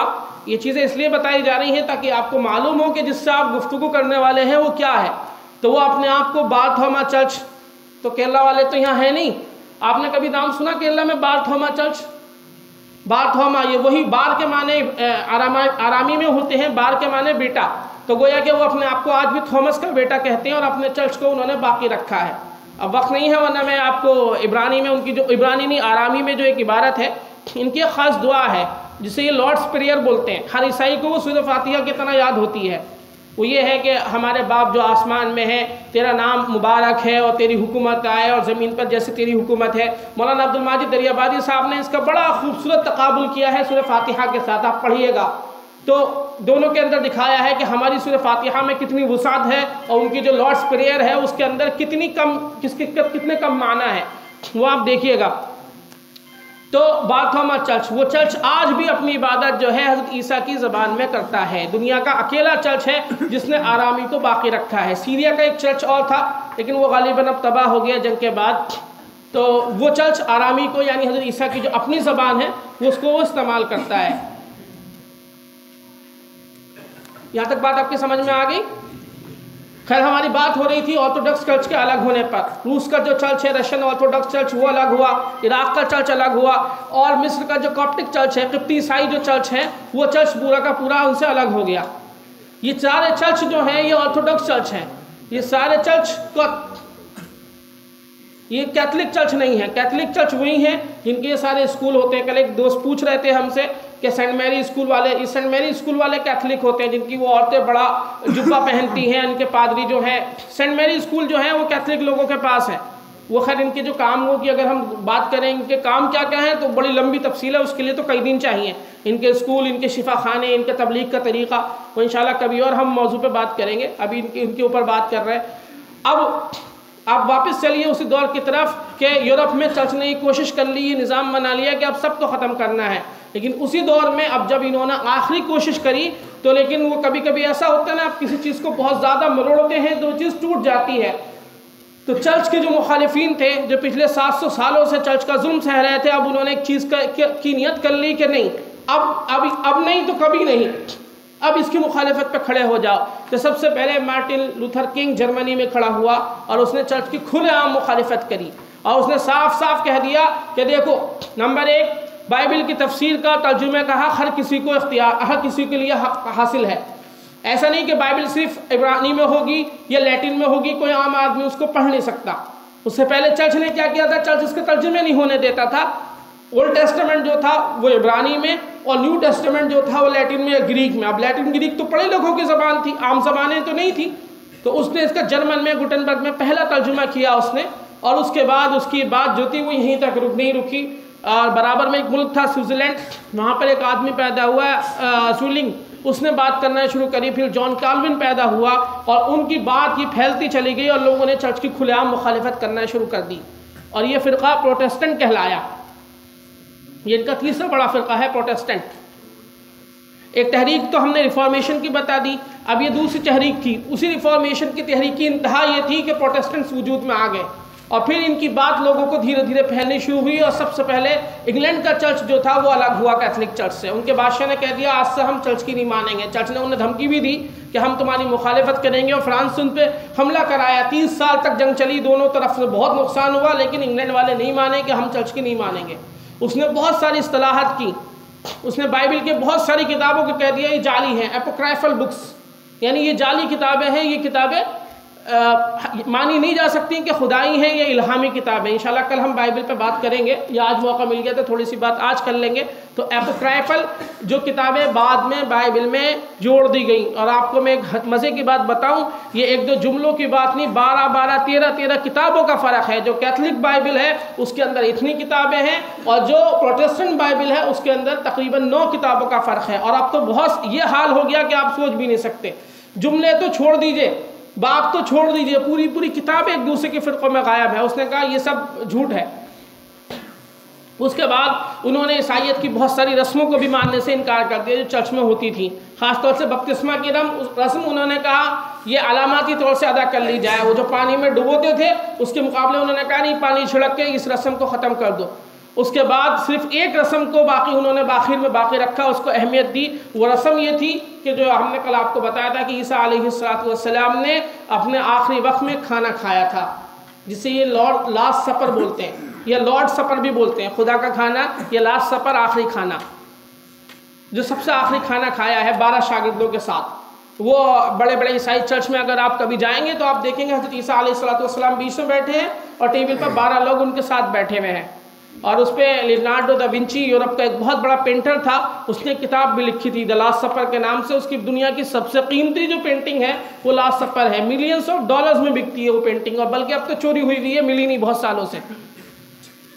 लास्ट सपर, हाँ आप देखिएगा, बहुत सारे लोग ये गूगल चलाते हैं, उल्टी सीधी चीज़ें ढूंढते रहते हैं। अभी एक दिन हम शाम एक जगह खड़े थे तो कुछ तलबा जो थे वो बेचारे सीरियल देख रहे थे खड़े होके औरतों का। तो ये सब चीज़ें ना देख के आप ये देखिए जो हम बता रहे हैं। तो लास्ट सपर, खैर, तो ये फ़िरका जब वजूद में आया, इस फ़िरके ने 2 काम किए। ईसाईयत की वो सारी बातें जो दिमाग में नहीं उतरती, इसने इस फ़िरके ने मानने से उनको इनकार कर दिया। और दूसरा ये है कि बाइबल की तफसीर शुरू करी। तो जैसे हमने कहा ना कि एक बार जो दरवाज़ा खुलता है तो वो दरवाज़ा बंद नहीं होता। इस फ़िरके की कोशिशों के नतीजे में एक नई तहरीक शुरू हुई जिसका नाम था रैशनलिज्म, अक़लियत पसंदी की तहरीक। अच्छा, यूरोप के अंदर एक और चीज़ चल रही थी मज़हब से अलावा। फ्रेंच ज़बान का एक लफ्ज़ है रेनेसां, जो फ्रांसीसी ज़बान है उसका एक लफ्ज़ है रेनेसां। उसका आप तर्जुमा करिए नशअत सानिया से। यूरोप अब तक गुमराहियों के दौर में पड़ा हुआ था, और मुसलमानों का जो मुल्क था उंदलुस, हिस्पानिया, वहाँ पे जो ये लोग पढ़ने जाते थे वो चर्च की इजाज़त से नहीं जाते थे, खामोशी से जाते थे। और चर्च को पता लगता था कोई वहाँ पढ़ने गया है तो उसका घर बार सब छीन लिया जाता, जायदाद छीन ली जाती थी।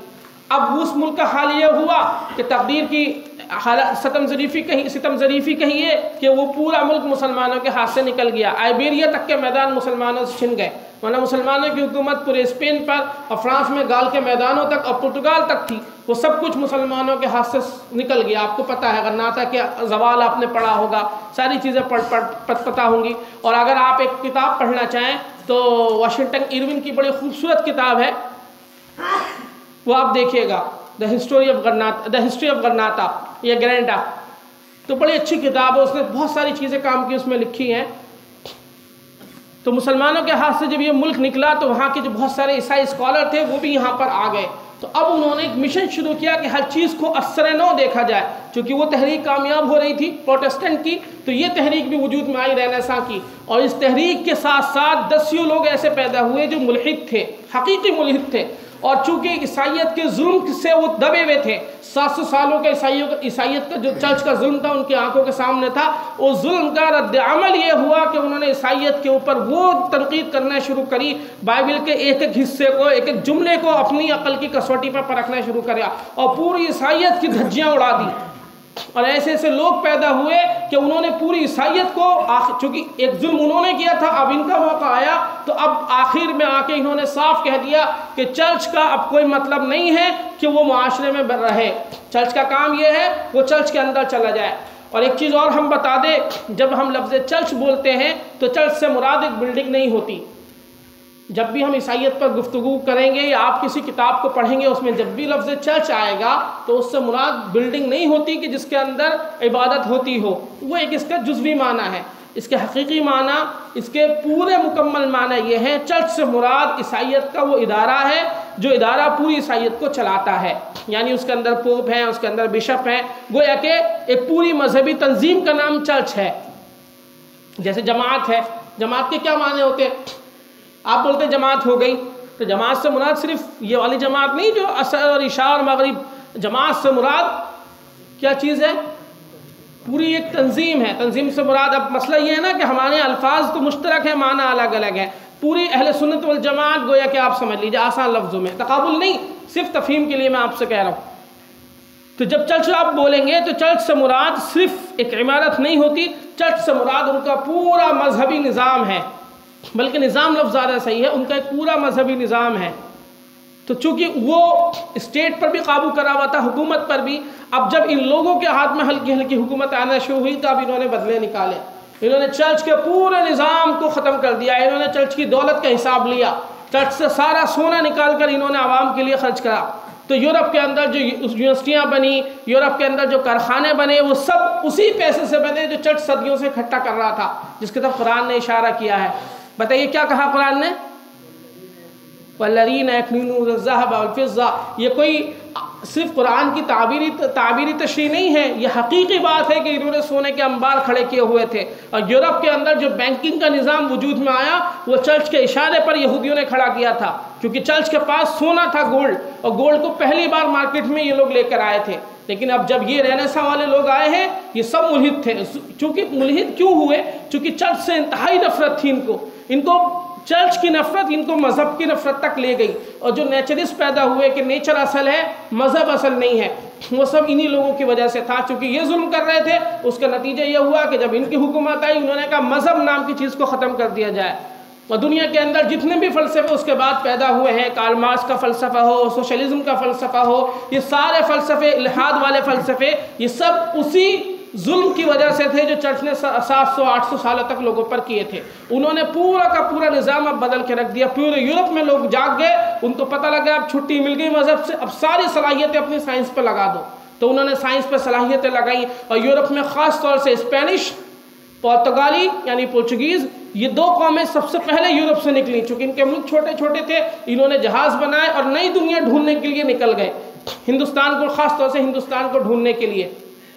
और पूरी दुनिया में लोग फैलते चले गए। तो ये हिंदुस्तान ढूंढने निकला वास्को डी गामा तो यहाँ पहुँचा हिंदुस्तान। लेकिन एक और था, वो उसका नाम था अमेरिको वेस्पुसी और कोलंबस। वो दोनों ढूंढते ढूंढते हिंदुस्तान को ढूंढने के चक्कर में अटलांटिक का उल्टा चक्कर काट के वो अमेरिका पहुँच गए। पहली बार तारीख़ में अमेरिका की खोज उस वक्त की गई। फिर उसके बाद जब ये वहाँ पहुँचे तो इन्होंने वहाँ पे एक ऐसी कौम को देखा जो बहुत सादी थी और उनके पास सोना बहुत था। उसके पास हथियार नहीं थे, उसके पास घोड़े नहीं थे, लेकिन उनके पास सोना था, और वो ईसाई भी नहीं थे। तो इन्होंने यहाँ पर जो स्पेन की उस वक्त की मलका थी, वही जिसने मुसलमानों के खिलाफ बहुत जुल्म किया था, इजाबेला, उससे इजाज़त ली और उससे तकरीबन 140 जहाज़ लेकर ये लोग अमेरिका के लिए निकले। और फिर इन्होंने वहाँ जो जुल्म किया है रेड इंडियन पर, जो अमेरिका के असल रहने वाले लोग थे, पूरे मैक्सिको में, वेनेजुएला में, और आपको मुल्कों के नाम अजीब तो नहीं लग रही है, आप पढ़ते होंगे, पढ़ा करिए, इससे फ़ायदा होता है। तो उन सारे मुल्क पर, अमेरिका कभी ईसाइयों का मुल्क नहीं था, अमेरिका में रहने वाले रेड इंडियन थे सारे के सारे लोग, जो जिनके रंग थोड़ा सा सुरमई रंग के, जिनके लोग थोड़ा सा तांबई रंग के होते थे। लंबे लंबे उनके बाल थे, वो लोग बहुत सीधे थे, उन्हें कुछ नहीं पता था। अब इन्होंने जाकर वहाँ पे तबलीग करना शुरू करी। फिर यूरोपियन ने अफ्रीका को ढूंढा और अफ्रीका में तबलीग करना शुरू करी। पूरे अफ्रीका में ये गोया के कह रहे थे कि हम इनको महज़ब बनाने आए, लेकिन महज़ब बनाने नहीं आए थे, बल्कि उन पर कब्ज़ा करने आए थे। अफ्रीका का एक बहुत बड़ा पादरी था, डेमोस्ट्रीटो उसका नाम था। वो कहता था जब ये मिशनरी आए, we had a land and gold, they have a Bible and they ask us to cover our eyes. जब ये मिशनरी आए, यूरोपियन वाइट मिशनरी आए, सफ़ेद लोग आए, तो इन्होंने हमसे कहा हमारे पास ज़मीनें थी, सोना था, और ये किताब लेकर आए और फ्रूट्स लेकर आए और हमसे कहा आंखें बंद करो और इबादत करो। जब हमने आंखें खोल के देखी तो हमारे पास न सोना बचा था, न हमारे पास ज़मीनें बची थी, बल्कि इनके ग़ुलामी हमारे गर्दनों में पड़ी हुई थी। ये उसने बड़ा अजीब जुमला कहे थे। इन जुमलों की गहराई पर आप गौर करिए। हज़ारों लोगों को इन्होंने यहाँ से ग़ुलाम बना के अमेरिका भेजा है। इस वक्त अमेरिका में जो 33% या 34% जो काले लोग हैं, वो सब उन्हीं अफ्रीकन लोगों की औलादे हैं जिनको ये 400 साल तक ग़ुलामों की तिजारत करते रहे। और जिसको अमेरिका का जो एक राष्ट्रपति था जॉर्ज वाशिंगटन, जिसने ख़त्म किया, तो पूरे अमेरिका में जंग छिड़ गई कि तुम ग़ुलामी को क्यों ख़त्म करना चाहते हो। और कहाँ इस्लाम के मसावात के 1400 साल पहले हज़रत बिलाल रज़ी अल्लाह तआला अन्हु को इजाज़त दे दी गई कि पूरे मक्का के जो खूबसूरत कुरैशी सरदार हैं उनकी सारे फ़ख्र को ख़त्म करो और काबे पे चढ़ के अजान दे दो। और कहाँ उनका हाल ये था कि आज से 150 साल पहले तक, और अमेरिका का जो राष्ट्रपति था वाशिंगटन, जॉर्ज वाशिंगटन, उसको बाकायदा कत्ल इसलिए किया गया कि उसने ग़ुलामी को ख़त्म करने की कोशिश करी। ये तारीख़ पढ़िए, आप लोगों के इल्म में ये सारी चीज़ें होनी चाहिए। फिर ये लोग पूरी दुनिया में फैले और पूरी दुनिया को इन्होंने ग़ुलाम बनाने का काम शुरू किया। हिंदुस्तान भी आए, यहाँ पे पोर्चुगीज़ भी आए, फ्रांसीसी भी आए। फ्रांसीसियों ने आके उस हिस्से पे कब्ज़ा कर लिया। कहाँ कब्ज़ा किया फ्रांसीसियों ने, कोई बताएगा हिंदुस्तान में? है कहाँ पर? तमिलनाडु में। कहाँ? पांडिचेरी। फ्रांसीसियों ने वहाँ कब्ज़ा किया और पुर्तगालियों ने पूरे समुद्र पर कब्ज़ा कर लिया। डच लोगों ने वेस्ट इंडीज़ पर कब्ज़ा किया और ब्रिटिश लोग अभी नहीं जागे थे। अब जब सर कौम कब्ज़ा करने लगी तो अब अंग्रेज़ भी जागे, और फिर उन्होंने धीरे धीरे यहाँ पर जो आप तारीख़ पढ़ें, चूँकि बहुत लंबी बात हो जाएगी, अपनी बात को मैं मुख्तसर कर रहा हूँ, अंग्रेज़ों ने आकर इस मुल्क पर कब्ज़ा कर लिया। ये तारीख़ असल में आप कह रहे होंगे ये मौलाना क्या बयान कर रहा है इतनी देर से, लेकिन ये सारी चीज़ अगर आपको समझ में नहीं आएंगी तो ईसाईयत आपको कभी समझ में नहीं आएगी। आपके इल्म में हो कि हुआ क्या है इन ज़मीनों पर। फिर इन्होंने आकर इन ज़मीनों के ऊपर, ये जो हिंदुस्तान का मगरबी किनारा है, केरला से लेकर, केरला एक तो ये पहले आए थे उस ज़माने में, हज़रत ईसा अलैहिस्सलाम के 20 साल बाद ये लोग यहाँ पहुँच गए थे। एक तो ये जब आए थे, और अब दोबारा जब आए हैं तो फिर ये अब यहाँ आए, गोवा आए, कोकन में आए। भटकल का कोई साथी है? कौन है भटकल का? हाथ उठाइए। और लोग, ये लोग भटकल पहुँचे, और भटकल के जो उस वक्त मुसलमान, चूँकि समुद्र की जो तिजारत थी वो सारी मुसलमान ताजिरों के पास थी, इन्होंने सारे मुसलमान ताजिरों को परेशान किया और तबाह किया, उनके जहाज़ों को लूटा, उन पर आग लगाई, और बाकायदा भटकल पे इन्होंने हमला किया। हम जब भटकल गए थे तो एक पहाड़ पे हमने खुद पुर्तगालियों की कब्रें देखी थी, हमारे एक दोस्त ने दिखाई थी। पुर्तगाली वहाँ तक आ गए थे। ये हम बातें सही है भाई? भटकल वाले कोई दोस्त बताए? है ना भटकल में पुर्तगालियों की कब्रें? तो पुर्तगालियों ने वहाँ तक आके, आपको किस किस को पता है ये बात? गोवा का जो सेंट फ्रांसिस चर्च है, गोवा का जो सेंट फ्रांसिस चर्च है, आप अंदाज़ा नहीं कर सकते वो क्या था। कोई बताएगा? गोवा के अंदर एक सेंट फ्रांसिस चर्च है, उसके अंदर एक बाकायदा पादरी की एक लाश आज तक ऐसी की ऐसी रखी हुई है। हर साल ये उसको कुछ करते हैं और 3 दिन के लिए दिखाते हैं। वो लाश आज तक ख़राब नहीं होती। वो तो खैर कोई मसला नहीं है, उसको कुछ ना कुछ लगाते हैं। बड़े दूर दूर से लोग ईसाई उसकी ज़ियारत करने आते हैं, मोमबत्तियाँ चलाते हैं उस चर्च के अंदर। कोई तालिब इल्म ये बताए वो क्या है? हवा में ना बताइए, अगर आपके पास दलील हो तो बताइएगा। है गोवा का कोई तालिब इल्म है यहाँ पर? भटकल वाले गोवा के ही हैं, वो बताएं। चलिए ये सवाल हम आप पे छोड़ते हैं, पता करिए, किताबें ढूंढिए, आपका दिल रस जाएगा जब आप इसकी हकीकत पढ़ेंगे। या आप पढ़ के आइए और खुद ढूंढिए इस बात को। तो वो पुर्तगालीज यहाँ पर आए और एशिया पर भी इन्होंने कब्जा कर लिया। इस दौर का नाम, जो आखिरी दौर है, इस दौर का नाम एज ऑफ कॉलोनिज्म है, यानी जब पूरी दुनिया पर यूरोपियन ताकतों ने राज किया। अब ये तारीख़ हम आपको ये बता रहे हैं कि यूरोपियन जो लोग थे जब अपने मुल्कों से तिजारत के नाम पर निकल के आए थे, लेकिन वो तिजारत के नाम पर निकल के नहीं आए थे। उन्होंने चर्च कितना भी कमज़ोर हो गया लेकिन चर्च के पास फिर भी थोड़ी सी ताकत थी, मुबल्लिग़ थे, काम करने वाले लोग थे, अफरादी क़ुव्वत थी। तो उन्होंने चर्च से कहा कि आप एक काम करो, आवाम पे तो किसी हद तक असर था, पढ़े लिखे लोग नहीं मानते थे अब चर्च को, हाकिम लोग नहीं मानते थे, फ़ौज नहीं मानती थी, लेकिन अंदर खाना आवाम मानती थी। आवाम तो हर मुल्क की ऐसी होती है, वो तो मानती है चीज़ों को। तो इन्होंने चर्च के सामने एक बाकायदा ऑफ़र रखी कि हमें मुबल्लिगीन दो, हम उनकी हिफाजत करेंगे, वो ईसाइयत की तबलीग करें, क्योंकि ग़ुलाम तो हमने बना लिया, हिंदुस्तान भी ग़ुलाम हो गया, अफ्रीका भी ग़ुलाम हो गया, लेकिन वो क्या करते हैं, बार बार वो लोग रिवॉल्ट करते रहते हैं, बार बार वो लोग बगावतें करते रहते हैं, तो उनको ईसाई बनाओ। अगर आपके मुबल्लिगीन ने उन्हें ईसाई बना लिया तो मसला ख़त्म हो गया, क्योंकि जब हाकिम और महकूम का मज़हब एक होगा तो वो मुखालिफत नहीं करेंगे। तो फिर ये कुकुरमुत्तों की तरह या बरसात की मेंढकों की तरह मिशनरीज निकली हैं और पूरी दुनिया को ईसाई बनाने का इन्होंने तहैया कर लिया। कलकत्ता में एक चर्च हुआ करता था, एंग्लो अरबिक कॉलेज, उसमें तो उनका एक पादरी था, उसने साफ खड़े होकर कहा था सन 1714 या 1715 ईस्वी में, यानी 1857 का जो वाक़या आपने पढ़ा होगा, उससे तकरीबन 125 साल पहले उसने कहा था कि हम मसीह को तोहफा देंगे और जब 2000 पूरे होंगे तो इस ज़मीन पर कोई भी मसीह के मज़हब के अलावा मानने वाला नहीं बचेगा। यानी अल्लाह ने उसकी ज़बान को झूठा करा। उसने 250 सालों के हदफ बनाया था सारे चर्चेस के, जितने भी उस ज़माने में जर्मन चर्च और Russian church, Anglo Saxon church, जितनी मिशनरीज यहाँ पर काम कर रही थी, उन सब के नुमाइंदों को इकट्ठा करके उसने कहा था कि जब 2000 साल पूरे होंगे, जो अभी निकल गए 30 साल पहले, वो एक उसने अपना हदफ मुकर्रर किया था कि जब वो 2000 पूरे होंगे मसीह के, तो हम मसीह को एक तोहफा देंगे, इस ज़मीन पर सांस लेने वाला कोई ऐसा नहीं बचेगा जो ईसाई ना हो। वो ये बातें हवा में नहीं कर रहा था, उसको वो पूरा इंतज़ाम करके कर रहा था, लेकिन उसका इंतज़ाम अलग था, अल्लाह का इंतज़ाम एक अलग था। अल्लाह ने बहुत सारे लोगों को यहाँ पैदा किया। खैर वो एक दूसरी बात होगी।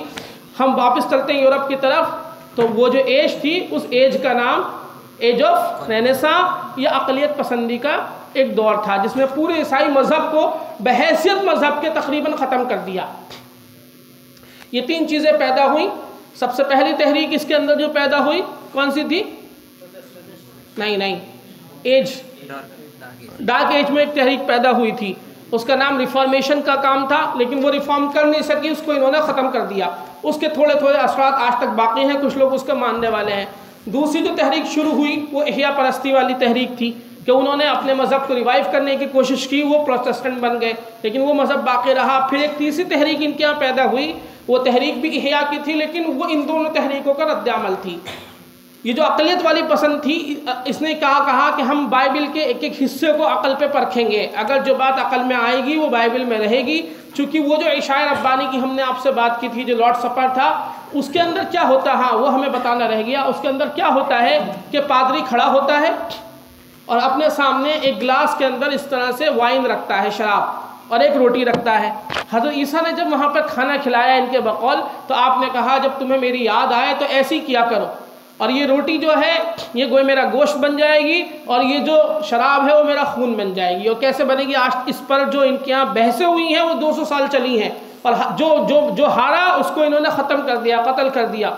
तो चर्च जब तक प्रोटेस्टेंट नहीं आए, चर्च लोगों को जमा करता था, और ये रस्म आज भी चर्च में होती है। प्रोटेस्टेंट ने आके इस रस्म को बाकी रखा, लेकिन उन्होंने कहा कोई खून वून नहीं बनेगा, शराब रहेगी और रोटी रहेगी, लेकिन आज भी ये रस्म इनके यहाँ होती है। इसको ये लॉर्ड सपर बोलते हैं, इशाए रब्बानी की रस्म या यूकरिस्ट बोलते हैं।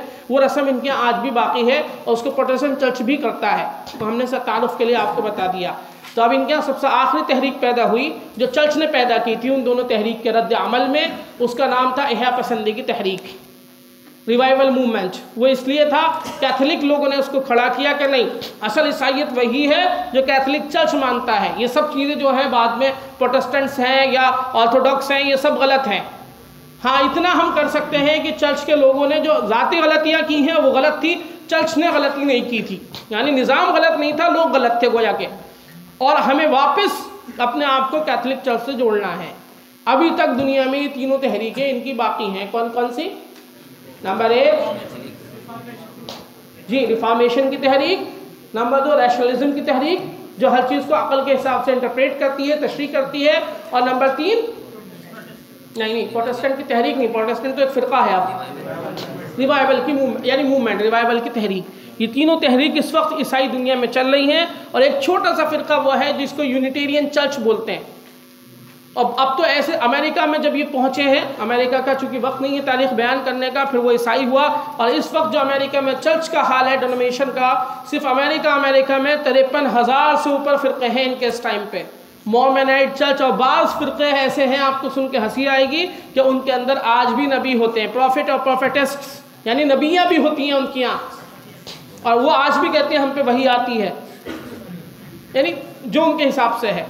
अमेरिका में है ऐसे बहुत बार। एक इनका चर्च है मोर्मेनाइट चर्च, वो इनके सारे चर्च उसे मुल्हिद कहते हैं, लेकिन वो कहता है तुम सब कहते रहो, असल ईसाई हम हैं। बहुत छोटा सा है, दुनिया में उसके मानने वाले शायद 20-25 हज़ार या 30-40 हज़ार से ज़्यादा नहीं होंगे। बहुत छोटा सा फ़िरका है, लेकिन वो कहता है ये सब गलत है, सही हम है। फिर इनका इस वक्त जो सबसे ज़्यादा तबलीगी फ़िरका है, अब हम फ़िरक़ों पे बात नहीं करना चाह रहे थे, लेकिन ये आ गई तो हम बता दें, उसका नाम है जहोवा विटनेस।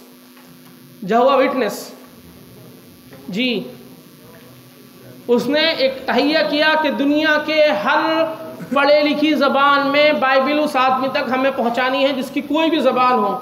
हमने खुद एक एग्जाम्पल देखा, इंडोनेशिया का एक जजीरा है, उस जजीरे में 116 लोग रहते हैं। कितने लोग?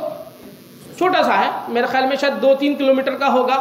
दुनिया से उनका कोई राब्ता नहीं। अगर आप फ्लाइट लेके जाना चाहें तो घंटों नहीं दिन लगेंगे आपको, क्योंकि जो आखिरी सही जजीरा है वो भी उनसे तकरीबन 300 मील दूरी पर है, जो जहाँ तक शिप जाता है, छोटा वाला शिप। उसके बाद आपको छोटी वाली नाव से जाना पड़ेगा, अगर आपके अंदर हिम्मत हो तो। उस पर सिर्फ 116 लोग रहते हैं, उनकी एक अपनी मखसूस ज़बान है।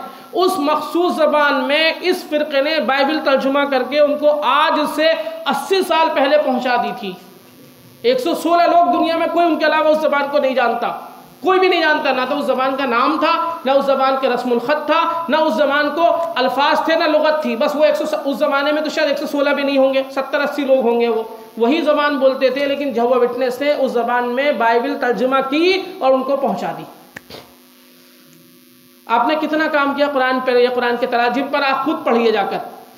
ये एक छोटी सी मिसाल थी। और ये फ़िरक़ा सबसे ज़्यादा तबलीगी काम करता है, लोगों को ढूंढता है, पकड़ता है और उनसे ईसाइयत पर और इस्लाम के ख़िलाफ़ भी हर दुनिया में हर किसी के ख़िलाफ़ ये काम करते हैं। इनका मकसद ये है कि हर जिंदा जो सोल है, ये सोल नहीं कहते, ये फ़िश कहते हैं। हर इंसान को अपनी लैंग्वेज में फ़िश बोलते हैं, कि जो ज़िंदा रूह है उसको ईसाई बनना चाहिए, बस ये इनका मकसद है। उसके लिए हज़ारों लाखों लड़के लड़कियाँ अपनी ज़िंदगी को दिन और रात वक़्फ़ किए रहते हैं।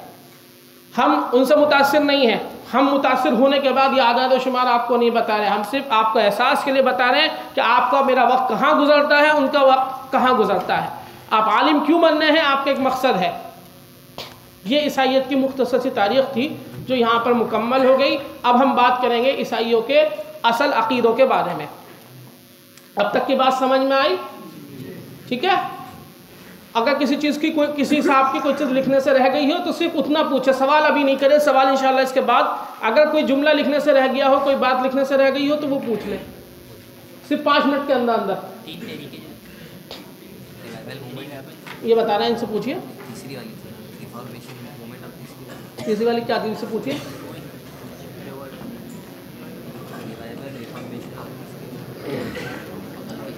नेशनलिज्म, अक़लियत पसंदी।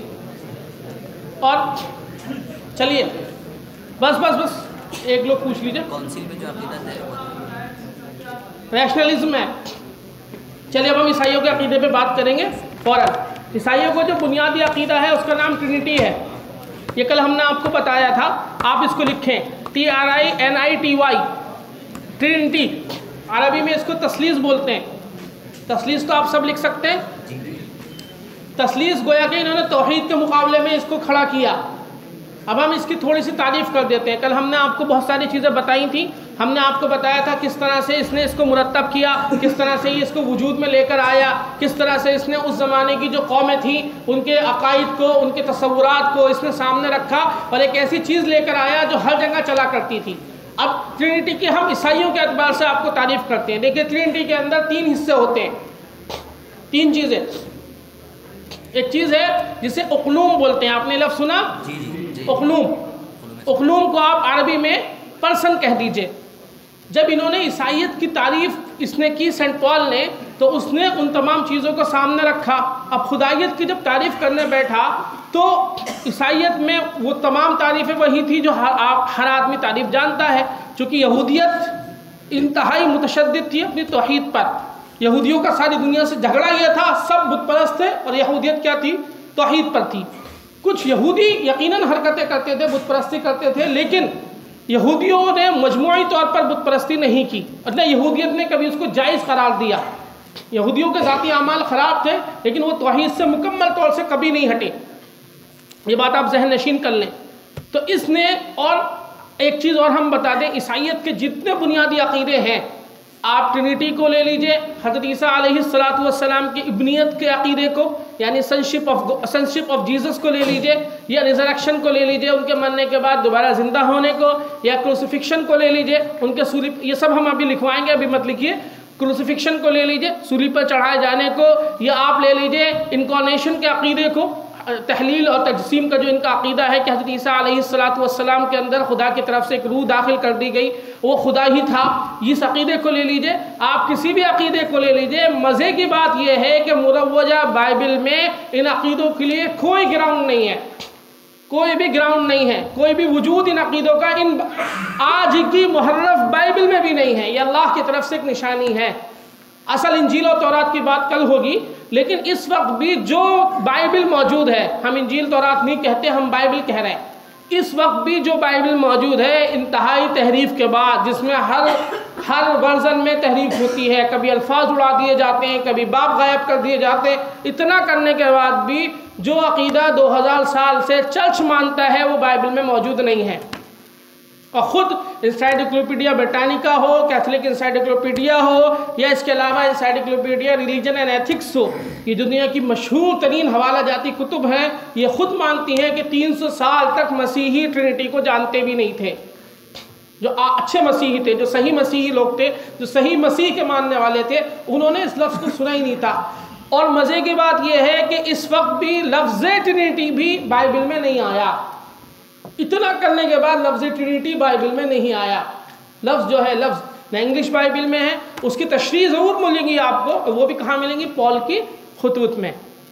हमने बताया था क्योंकि पॉल, सारी चीज़ें पॉल और पॉल की शागिर्दों की, पॉल की मानने वालों की हैं, तो उसके भी खुतूत में सारी चीज़ें नहीं हैं।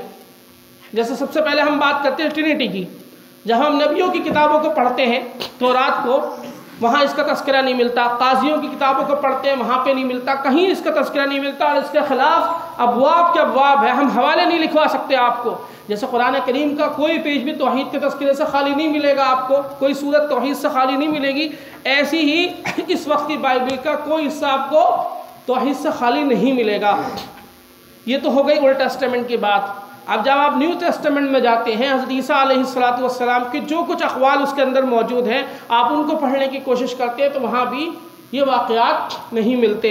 बल्कि मार्क में तो यहाँ तक है, ये हवाला हमने लिख लिया था, मार्क में तो यहाँ तक है, मार्क 13:34 में, कि एक बार हज़रत ईसा अलैहिस्सलातु वस्सलाम ने किसी से पूछा, lord lord you are the good person, you are the good, आप बहुत अच्छे हैं, इतना कहा। तो इस बात पर हज़रत दल भी लगाया, इस बात पर हज़रत ईसा अलैहिस्सलाम नाराज़ हो गए, कहने लगे, why the you called me good, God नहीं गुड, तुम मुझे अच्छा क्यों कहते हो? There is a no good but one that is God, कोई अच्छा नहीं, यानी जिसके अंदर मुकम्मल अच्छाई हो वो सिवाय उसके कोई नहीं, मुझे तुम गॉड गुड भी मत कहो, GOOD के साथ। इतना उन्होंने शिर्क से बचाया कि मुझे उन अल्फाज से भी मत पुकारो। जैसे हमारे यहाँ एक बात है ना कि किसी बच्चे का नाम अगर आपको रखना हो और अल्लाह के सिफाती नाम पर रखना हो तो उसके साथ क्या जोड़ते हैं हम? अब्द जोड़ते हैं। जैसे रहमान है, हम खाली रहमान नहीं कहते, ऐसा ना हो इसके अंदर शिर्क का शायबा भी पैदा हो जाए। उसी तरह से ईसा अलैहिस्सलातु वस्सलाम ने फरमाया कि मुझे तुम गुड भी मत कहो, क्योंकि ऐसा होगा तुम मुझे अच्छा कहोगे, लोगों को इसके अंदर शक पैदा होगा, मैं अच्छा नहीं हूँ, यानी अच्छा नहीं हूँ से मुराद मुकम्मल खैर का जो मंबा है वो है, मैं नहीं हूँ। हज़रत ईसा ने इतना खुल के बताया। कल मैंने आपको बताया, उनसे एक यहूदी ने उन्हें फंसाने के लिए सवाल किया कि बताइए सबसे बड़ा हुक्म कौन सा है? तो आपने क्या कहा? आपने क्या कहा था कि सबसे बड़ा हुक्म तौरात का ये है कि तुम अपनी सारी जान, अपने सारे दिल और अपने सारे के सारे कल्ब के साथ उससे मोहब्बत रखो जिसने मुझे भेजा है। और तो आपने खुल के कहा कई जगह, कई बार आपसे पूछा गया कि बताइए आप किस लिए भेजे गए, तो आपने कहा मैं खुद उसकी हुकूमत दुनिया में कायम कर दूँ, आसमानी बादशाही ज़मीन पर कायम कर दूँ। तो आपसे पूछा गया आसमानी बादशाही क्या है, तो आपने फिर वही जवाब दिया आसमानी बादशाही ये है कि तू अपने आप को गुनाहों से पाक कर, अपने सारे दिल अपने सारे ईमान के साथ उससे मोहब्बत कर और उसकी ताअत कर। आपने खुल के कहा न्यू टेस्टामेंट के अंदर, कहीं कोई भी तस्लीस की तालीम नहीं मिलती। अब पॉल के दिमाग में ये बात आ चुकी थी। जो साउल था उसने उस ज़माने के सारे अक़ीदों का मुताला किया जो कौमें उस ज़माने में मौजूद थी, मसलन रूमी हो गए, मसलन अबूनी हो गए, उन सारी को उसने अपने सामने रखा था। और सामने रखने के बाद उसने इस अक़ीदे को वज़ा किया, उसने इस अक़ीदे को, लोगों ने इससे मुतासिर होकर इस अक़ीदे पर अमल करना शुरू कर दिया, इसको मानना शुरू कर दिया। इस अक़ीदे की हैसियत ये है, थोड़ी सी तशरीह सुन लीजिए। इस अक़ीदे में 3 हिस्से हैं, उसने इसकी तशरीह लिखी उसने, और उसके बाद में मानने वालों ने। ख़ास तौर से इनके यहाँ एक मुतकल्लिम पैदा हुआ, जैसे हमारे यहाँ गज़ाली आप कह लीजिए या शेखुल इस्लाम इब्न तैमिया रहमतुल्लाह अलैह कह लीजिए, इनके यहाँ भी एक बड़ा मुतकल्लिम पैदा हुआ जिसका नाम ऑगस्टाइन था। उसने सिटी ऑफ गॉड लिखी, जो इनकी मशहूर तरीन किताब है, सिटी ऑफ गॉड ऑगस्टाइन की। देखिए हवाला देने में कुछ चीज़ें आगे पीछे हो सकती हैं, क्योंकि बोलने में हर चीज़ सामने नहीं रहती, तो आप उसकी तस्दीक कर लीजिएगा, अगर कुछ गलत हो तो आप करेक्शन कर लीजिएगा उसका। तो उसने सबसे खुलासे के साथ ट्रिनिटी पर लिखा है, उसने इसकी तशरीह करने की कोशिश करी है। उसने कहा नंबर 1, अब वो भी पॉल का ही मानने वाला था, उसने कहा सबसे पहले तो हमें ये समझा जाए कि हम 3 खुदाओं को नहीं बल्कि एक खुदा को मानते हैं। यहाँ तक तो बात सही है, लेकिन हमारे खुदा के अंदर उसके 3 हिस्से हैं। क्या क्या है? उसने उसकी तशरीह करी। पहले को हम बाप कहते हैं, पहले को हम क्या कहते हैं? बाप। उसने उसके लिए अब्बा लफ्ज़ लिखा सुरयानी में अब्बा बाप को ही कहते हैं, जैसे अरबी में अबुन कहते हैं। तो उसने कहा कि हम उसे अब्बा कहते हैं। अब्बा से मुराद हमारी वो ज़ात है जो हमेशा से है और हमेशा रहेगी, यानी बाप से मुराद वो ज़ात है जो हमेशा से है, हमेशा से रहेगी, जो फर्स्ट कॉज है, हर चीज़ के वजूद में आने का सबसे पहले वजह तख्लीक है, यानी जो चीज़ें वजूद में आई वो उसी की वजह से वजूद में आई, उससे पहले कुछ नहीं था।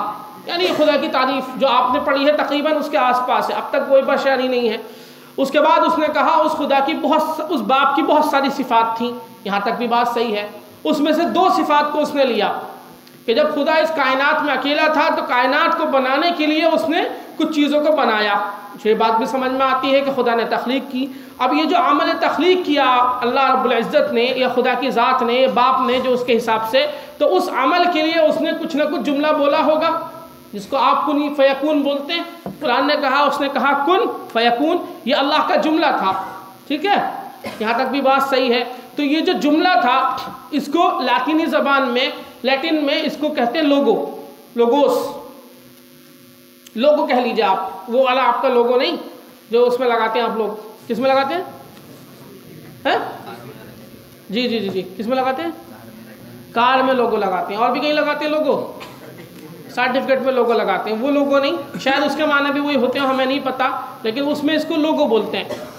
तो उसने कहा वो जो सिफत कलाम थी, वो जो जुमला था, जिस तरह से खुदा की ज़ात कदीम है, अज़ली है, अबदी है, हमेशा से रहेगी, हमेशा से रहेगी, तो उसका जो कलीमा था वो भी उसके साथ ही था, उसके साथ मुत्तसिल था। वही सिफत थी जो बाद में बेटा बनी। नंबर 2 समझ में आ गया? द सन। सबसे पहले द फादर, नंबर 2 द सन। ये समझना इतना आसान नहीं, आप लोग कह रहे समझ में आ गया, हमारी नहीं समझ में आया था महीनों तक, और क्या, और ईसाइयों को आज तक समझ में नहीं आया। हकीकत में वो आखिर में मजबूर हो गए। नहीं, ये हंसने का जुमला नहीं है, अभी सुनिए, अभी बताते हैं हम आपको। उसके बाद यहाँ तक भी बात थोड़ी सी किसी हद तक समझ में आई। ठीक है, अब उसने कहा कि खुदा की एक सिफत और है, सिफत हयात। भाई ज़िंदगी देने की ताकत किसकी है? अल्लाह की ताकत है। तो वो जो सिफत हयात थी वो इन दोनों के बीच में वास्ता बनी। एजेंसी, कमिश्नर, कॉन्सुलेटर, उन दोनों के बीच में वास्ता बनने के लिए कोई ज़ात चाहिए थी ना। यानी नाउज़ुबिल्लाह मिन ज़ालिक, सीधे सीधे अल्फाज में कहे, उन्होंने खुदा की ज़ात का जो तारुफ था वो नबी से नहीं लिया, बल्कि सेंट पॉल की जो फ़िलासफ़िकल बातें थी उनसे लिया। तो अब खुदा का तस्वुर अगर नबी की ज़ात से मिलेगा, वही के ज़रिए मिलेगा, तो साफ़ सुथरा मिलेगा, जो कुरान के अंदर है, जो बिल्कुल साफ़ है। ये तौरात के कुछ हिस्सों में अल्लाह की शान को बयान किया गया। अब जब उन बातों में आप फ़िलासफ़ी घुसा देंगे, इस दुनिया की बातें उल्टी सीधी घुसा देंगे, तो बातें समझ से तो ऊपर चली जाएंगी।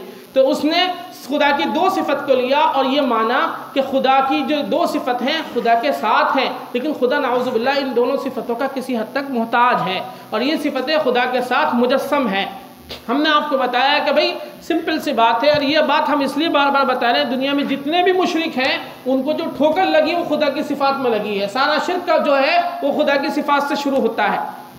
जैसे हिंदुओं के यहाँ है, आपके सर बताते होंगे ये आपको कि भाई जितने भी इनके यहाँ चीज़ें ये लोग मानते हैं वो सिफाती तो थी खुदा की असल में, है ना। उन सिफात के अंदर जो मक्का के लोग थे नाउज़ुबिल्लाह मिन ज़ालिक, खुदा की बहुत सारी सिफाती को तो मानते थे कि ये बारिश देने वाला है, हम कहते हैं बारिश देने वाला भी अल्लाह है। ये बेटा देने वाला, हम कहते हैं जी बेटा औलाद देने वाला भी अल्लाह है। अल्लाह की अलग अलग सिफत को उन्होंने शक्लों में बांट लिया, बस वहीं से शिर्क शुरू हो गया।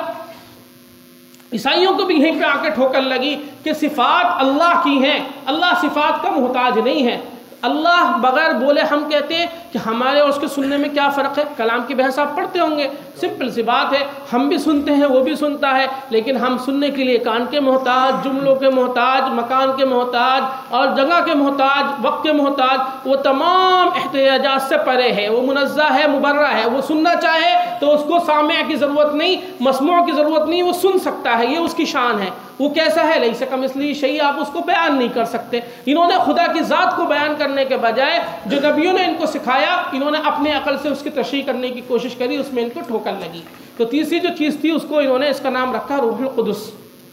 अभी तक बात अगर ये कह दें कि तीन अलग अलग हैं तो बात सिंपल है, और अगर ये कह दें कि तीन एक है तो बात सिंपल है। लेकिन मसला ये है, ये कहते नहीं हम हैं तो मुवाहिद, लेकिन खुदा के तीन हिस्से हैं। अब इन खुदा की क्या हैसियत है, उनके ऊपर इनके यहाँ जो बहसबाजियाँ शुरू हुई, वो पहली काउंसिल में इन्होंने किसी हद तक इसको मुरतब कर लिया था नीसिया में, लेकिन वो 500 सालों तक वो बहसें इनके यहाँ शांत नहीं हुई। इन्होंने दसियों फ़िरक़े इनके यहाँ बने। जैसे अरब में एक फ़िरक़ा पैदा हुआ, उसने कहा कि नहीं तुमने सबको शामिल कर लिया, मरियम तो रह गई, मरियम की तक़दीस क्यों नहीं होनी चाहिए। उन्होंने खुदा को पैदा किया और तो खुद मरियम को भी इसमें शामिल करो। तो चर्च ने कहा नहीं, मरियम इसमें शामिल नहीं हो सकती। उस फ़िरक़े का नाम मेरमेनाइट्स था, यानी मरियम अलैहिस्सलाम को मानने वाला। वो फ़िरक़ा अब दुनिया से नापैद हो गया। फिर इनके यहाँ एक फ़िरक़ा खड़ा हुआ नेस्तूरियन। उन्होंने कहा कि देखो मसला अब सॉल्व ही नहीं हो रहा था, कैसे इसको सॉल्व किया जाए, तीन का एक करना है, एक का तीन करना है, बात समझ में नहीं आ रही। ये भी कहना है कि मुवाहिद है और तीन है, मानने भी हैं। तो उन्होंने कहा कि ईसा अलैहिस्सलातु वस्सलाम खुदा से निकले हुआ एक नूर है। जिस तरह से सूरज की एक किरण निकलती है ना, सूरज की एक किरण निकलती है, तो उसी तरह से एक किरण उनसे निकली है, उनसे अलग नहीं है। तो इस बात पे दूसरे फ़िरक़े ने कहा ये बात लोगों को तशफ़ी नहीं होगी लोगों की। लोग कहेंगे सूरज की किरण निकलती है और सूरज की किरण ख़त्म हो जाती है। अगर तुम ये मान लो कि ईसा अलैहिस्सलातु वस्सलाम अल्लाह की तरफ से आए और अब उनका इंतकाल हो गया तो बात ख़त्म हो जाएगी। लेकिन चर्च बोला नहीं, हम ये मानते हैं वो हमेशा से हैं, हमेशा रहेंगे। बात फिर वहीं आ गई। फिर एक पैदा हुआ एक और फ़िरक़ा कुछ सालों के बाद, मैं नाम नहीं ले रहा, बहुत लंबी तफसील होगी वरना आप देखिएगा किताबों में। तो उसने कहा कि ईसा अलैहिस्सलातु वस्सलाम को खुदा का बेटा तो मानो, लेकिन कम से कम ये मान लो कि खुदा के बेटे थे। पहले उनके अंदर कोई कमाल नहीं था, खुदा से पैदा हुए, फिर खुदा ने कुछ खुदाई उन्हें दे दी, कुछ वक्त तक खुदाई उनके अंदर रही, वो चली गई। अब ये बात भी चर्च को हजम नहीं हुई। चर्च ने कहा ये तो फिर खुदा से कमज़ोर हो गए, अब क्या मसला हो। अच्छा, जब इन्होंने लोगों के सामने बात रखी कि वो खुदा थे, तो लोग कहते हैं अच्छा खुदा थे। तो हज़रत ईसा की जो ज़िंदगी पेश की गई है बाइबल के अंदर, उसमें है कि उनको तकलीफ़ पहुंचाई गई, शैतान ने उनको आजमाया, पत्थर से भी गिराया, भूख लगी, उनके पास इल्म गैब नहीं था। एक बार भूख लगी तो सामने पेड़ों के पास गए, जाके देखा कोई फल नहीं है। तो ये एक इंसानी इल्म होता, नहीं मिले उसको फल। और आखिर में जो सूली पे चढ़ाया जाना, वो तो इतना ख़तरनाक वाक़या था, उसने पूरी ईसाइयत को हिला दिया। अगर खुदा थे तो सूली पर कौन चढ़ा, और जब सूली पर चढ़ रहे थे तो वो इबादत कर रहे थे। अजीब बात यह है, दुनिया की हर बाइबल में ये जुमला आज तक आरामी में लिखा हुआ मिलता है, आरामाइक में, इलाही इलाही लम्मा सबकतनी। अरबी में इलाही इलाही लिमा तरक्तनी कह दीजिए आप इसको, इलाही इलाही लम्मा सबकतनी। इंग्लिश बाइबल में भी आरामी में लिखा होगा, हिंदी बाइबल में भी, उर्दू में भी, अरबी में भी ये जुमला। जब आपको सूली पर चढ़ाया गया तो आप रो रहे थे, आप कह रहे थे कि मेरे इलाह तूने मुझे क्यों छोड़ दिया। अगर वो खुदा थे तो किससे इबादत कर रहे थे, किससे फरियाद कर रहे थे। और जो उस क्रूसिफिक्शन से पहले उन्होंने बार बार दुआएं की, पूरी ज़िंदगी दुआएं की, रोज़े रखे, वो सब क्या थे? अब इस मसले का हल लेके एक और फ़िरका आया, डकवाइट्स उसका नाम था। उस फ़िरके ने आके कहा कि देखो ऐसे तो ये मसला हल नहीं होगा, ये मानो उनके अंदर दो शख्सियतें थीं, एक खुदाई शख्सियत और एक इंसानी शख्सियत। ह्यूमन जीसस को हम देख सकते थे, इंसानी शख्सियत को हम देख सकते थे, लेकिन जो खुदाई शख्सियत थी वो हमें नहीं आती। अब ये जो तकलीफ़ें, परेशानियाँ, भूख लगना, गम का आना, लोगों का सताना, ये सब किस पर हुए? ये अवारिस किसको पेश आए? इंसानी जिस्म को पेश आए। और जो रूहानी ईसा थे वो इससे मुबर्रा थे। चर्च ने पहले तो सुना उसकी बात को, फिर चर्च ने कहा सारे लोगों ने कि इसने तो फिर वही बात कर दी कि गोया कि हज़रत ईसा इंसान हो गया, उसे तो इंसान मानना नहीं था। तो अब उस मसले को भी इन्होंने कहा कि नहीं, ये फ़िरका भी मुल्हिद है, बिदाती है, इसको भी जलाओ। तो ये सदियों तक इनके यहाँ चलता रहा। जब इनकी समझ में कुछ नहीं आया तो आखिर में इन्होंने आके कहा कि एक मिस्ट्री है जो हमें समझ में नहीं आ सकती, ये एक मिस्ट्री है, खुदाई राज है, हम इसको समझ नहीं सकते, बस हम ये कह सकते हैं। तो फिर इन्होंने अपने अकीदे को मुरतब किया, उसमें कहा द फादर इज़ गॉड, बाप जो है वो भी खुदा है, द सन इज़ गॉड, बेटा भी खुदा है, होली स्पिरिट इज़ गॉड, जो रूहुल कुदुस है वो भी खुदा है, but there are not three god yet one God, लेकिन तीन खुदा नहीं है मगर एक खुदा है। फिर आगे जुमला उसके अंदर जोड़ा, ये इनका अकीदा सुना रहा हूँ आपको, जो अथेनेसियन अकीदा है। आगे इन्होंने जुमला जोड़ा, बट लेकिन हम चूँकि कैथलिक हैं तो कैथलिक चर्च हमें ये कहने से मना करता है, चूँकि ये शिरक है कि तीन खुदा है, लेकिन हम फिर भी एक ही खुदा को मानेंगे और ऐसे ही उसको तस्लीम करेंगे, चूँकि ये कैथलिक चर्च का अकीदा है, बस मानेंगे हम। अब देखिए फंस गए ये। अब जब इन्होंने इस बात को फंस गए, अब बाद में जितने अकीदे हैं इनके हज़रत ईसा अलैहिस्सलाम के मुतालिक, वो सारे के सारे इसी अकीदे की बुनियाद है। जैसे वो जो इनका मेन अकीदा है क्रूसिफिक्शन, जिसके बारे में आप किसी ईसाई से कभी पूछिएगा कि क्रूसिफिक्शन के लिए क्यों लिखा पॉल ने 1 कुरिन्थियन, बाइबल की एक छोटी किताब है कुरिन्थियन एक जगह थी जहाँ वो ख़त लिखता था, तो वहाँ के चर्च को उसने ख़त लिखा। उसमें बाइबल में दो किताबें हैं कुरिन्थियन नाम की।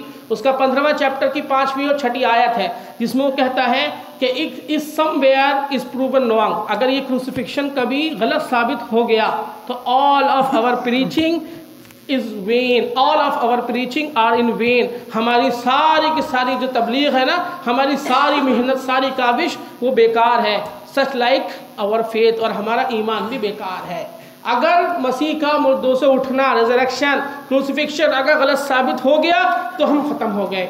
ये मजाक वाला जुमला नहीं है, बहुत गहरा जुमला है। वो बिल्कुल सही बात लिख रहा था कि अगर कभी ईसाइयत को ख़त्म होना हुआ, आप इन दो अकीदों को ख़त्म कर दीजिए, आप तस्लीस को ख़त्म कर दीजिए, आप क्रूसिफिक्शन को ख़त्म कर दीजिए, पूरी ईसाइयत ख़त्म हो जाती, पूरी ईसाइयत की इबारत ख़त्म हो जाती। क्योंकि बाइबल में इसके लिए कोई प्रूफ नहीं मिलता, सारे प्रूफ अक़ल से है, इनके पास नकली प्रूफ बाइबल में कोई नहीं, यानी नकल के एतबार से कोई प्रूफ नहीं मिलता।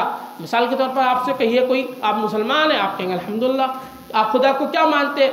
आप कहेंगे हम वाहिद हैं, हम तौहीद को मानते हैं। कुरान से क्या सबूत है? आप कहेंगे देखो ये आए साहब। मिसाल के तौर पर आप मिठाई की दुकान पर जाएँ, उससे कहेंगे क्या करते हो? बोले साहब मिठाई बेचता हूँ।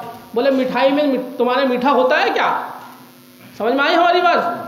आप मिठाई की दुकान पर रसगुल्ला मुंह में रख के कहें ये मीठा है क्या? तो अगर कोई मुसलमान से ये कहे कि तौहीद की मिसाल दे दो, कहेगा यार कितनी दूँ ये बताओ, कुरान में से कितनी आयतें लिखवाऊँ? थक जाओगे तुम लिखते लिखते, मैं बताते बताते थक जाऊँगा। हाफिज जी पढ़ना शुरू करते हैं तो पीछे वाले लोग कहते हैं हज़रत बहुत लंबी नमाज़ पढ़ा दिया आपने, ये तौहीद की मिसाल है। अच्छा हुजूर को क्या मानते हो? हम कहेंगे खातिमुन नबीयीन मानते हैं, अल्लाह के रसूल मानते हैं। क्या दलील है कुरान की तुम्हारे पास? लो बताओ, हुजूर के नबी होने की कितनी दलील चाहिए तुम्हें कुरान से? हम पेज भर के लिखवाएंगे तुमको। तो हमारे पास अपनी हर बात की दलील अपनी किताब से है। उनका कमाल ये है, उन बेचारों के पास अपने किसी अकीदे की दलील अपनी किताब से नहीं है। अकीदे का लफ्ज़, जो लफ्ज़ ट्रिनिटी है, वो उनकी किताब में नहीं आया। अब इस अकीदे को मान के फंस गए, तो अब दूसरा अकीदा बनाया कि हज़रत ईसा अलैहिस्सलाम खुदा के बेटे हैं, divine sonship of God, divine sonship of Jesus. अब बेटा क्यों माना? बेटा ट्रिनिटी की वजह से माना। अब इसका सबूत क्या है? तो बोले सबूत बाइबल में खुदा का आपको बेटा कहा गया है। अगर आम ईसाई से आप पूछेंगे तो कहेगा खुदा में, वो बाइबल में आपको सन ऑफ गॉड कहा गया। जी ठीक है, बिल्कुल सन ऑफ गॉड कहा गया। बाइबल में हर किसी को सन ऑफ गॉड कहा गया। अगर आप अंग्रेजी में कहें तो बाइबल गॉड सन बाय टन्स, बाइबल में टनों के हिसाब से खुदा के बेटों को तस्करा किया गया। सारे हवाले हमारे पास मौजूद हैं।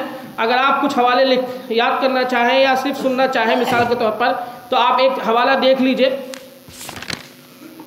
सबसे पहला हवाला ये है कि जो लूक की बाइबल है उसके अंदर चैप्टर नंबर 3 में और वर्स यानी जो आयत है 38 नंबर में, उसमें हज़रत ईसा अलैहिस्सलाम को आदम का बेटा भी कहा गया।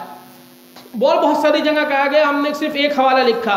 उसके अलावा हज़रत ईसा भी खुदा के बेटे हैं, और उसके अलावा जो बाइबल की तौरात की कदीम किताब है एक्सोडस, जहाँ हज़रत मूसा अलैहिस्सलाम अपनी पूरी कौम को लेकर मिस्र से निकल रहे हैं, उसका नाम अरबी बाइबल में खुरूज है, यानी निकलने की किताब। उसमें सब तस्करा है कैसे निकले, कितना सामान था, कितनी तादाद थी। तो वहाँ पर अल्लाह ने कहा टुडे आई बिगोटन, यहाँ पर हज़रत इस्राईल अलैहिस्सलाम यानी कि हज़रत याकूब अलैहिस्सलाम को अल्लाह ने अपना बेटा कहा, और ये कहा this is my first born son, ये मेरा पहला बेटा है, इतना मैं खुश हूँ। चूँकि बेटे का लफ्ज़ क्या था, बेटे के माने महबूब के थे इब्रानी में, जैसे अरबी में भी कभी कभी आप किसी को अपना बेटा कहते हैं, उर्दू में भी कहते हैं, तो उसके मुराद नाउज़ुबिल्लाह असली बेटा नहीं था।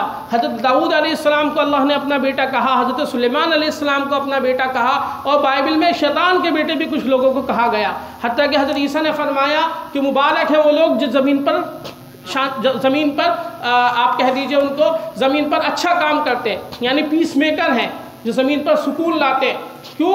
दे are called son of God, वो खुदा के बेटे कहलाएंगे। तो आम ईसाई आपको बेवकूफ़ बनाएगा, लेकिन ये आप कहिए, उसको बताइए कि भाई, और ये आपके बताने के लिए भी है कि सिर्फ सन कहने से कोई बेटा नहीं होता। छठे पारे में अल्लाह का इरशाद है ना, क्या नहनु अब्नाउल्लाहि, दो चीज़ें देखें कुरान ने क्या शानदार ताबीर करी है, अब्नाउल्लाह व अहिब्बाउ, दोनों के बीच में जो वाव है वो कौन सा है? अरे अत्फ तो सबको पता है, आप तो अरबी जानते हैं, बताइए वाव कौन सा है? आतिफा है। कौन सा आतिफ है ये? हैं? जोर से बोलिए ताकि सब सुने। हैं? अतफे? अरे भाई लिखिए, इसको ढूंढिएगा।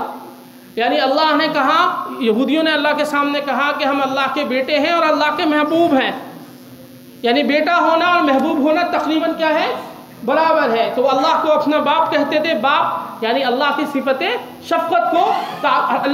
शफ़क़त को याद करते थे कि जिस तरह से एक बाप अपने बच्चों पर मेहरबान होता है, अल्लाह भी हमारे ऊपर मेहरबान है। हत्ता कि शैतान के बेटे भी कुछ लोगों को कहा गया, और अंधेरे के बेटे भी बाइबल में कहा गया। जो गलत काम करते हैं वो अंधेरे के बेटे हैं, और जो अच्छे काम करते हैं वो नूर के बेटे हैं। और एक जगह हज़रत ईसा अलैहिस्सलाम ने इसको खोल खोल के बयान किया। जो जॉन गॉस्पल ऑफ जॉन है उसका चैप्टर उसके वॉल्यूम नंबर 20 और उसकी जो वर्स है यानी आयत है 27 है, उसमें हज़रत ईसा अलैहिस्सलाम ने कहा your father and my father, your God and my God, तुम्हारा खुदा मेरा खुदा, तुम्हारा बाप और मेरा बाप, यानी बाप और खुदा एक माने में और बेटा और महबूब एक माने में। इससे कहीं ये साबित नहीं होता कि हज़रत ईसा अलैहिस्सलाम खुदा के बेटे थे। और अगर बाइबल के इन लफ्ज़ की बुनियाद पर, क्योंकि बाइबल में आपको खुदा का बेटा कहा गया, अगर आप इस दलील को, इस थ्योरी को मान लें तो हज़ारों लोग खुदा के बेटे बन जाएंगे। दलील समझ में आई आपकी? कोई ऐसा तो नहीं जिसे समझ में ना आई वो हाथ उठा दे, कोई ऐसा तो नहीं भाई? दोबारा सुन लीजिए।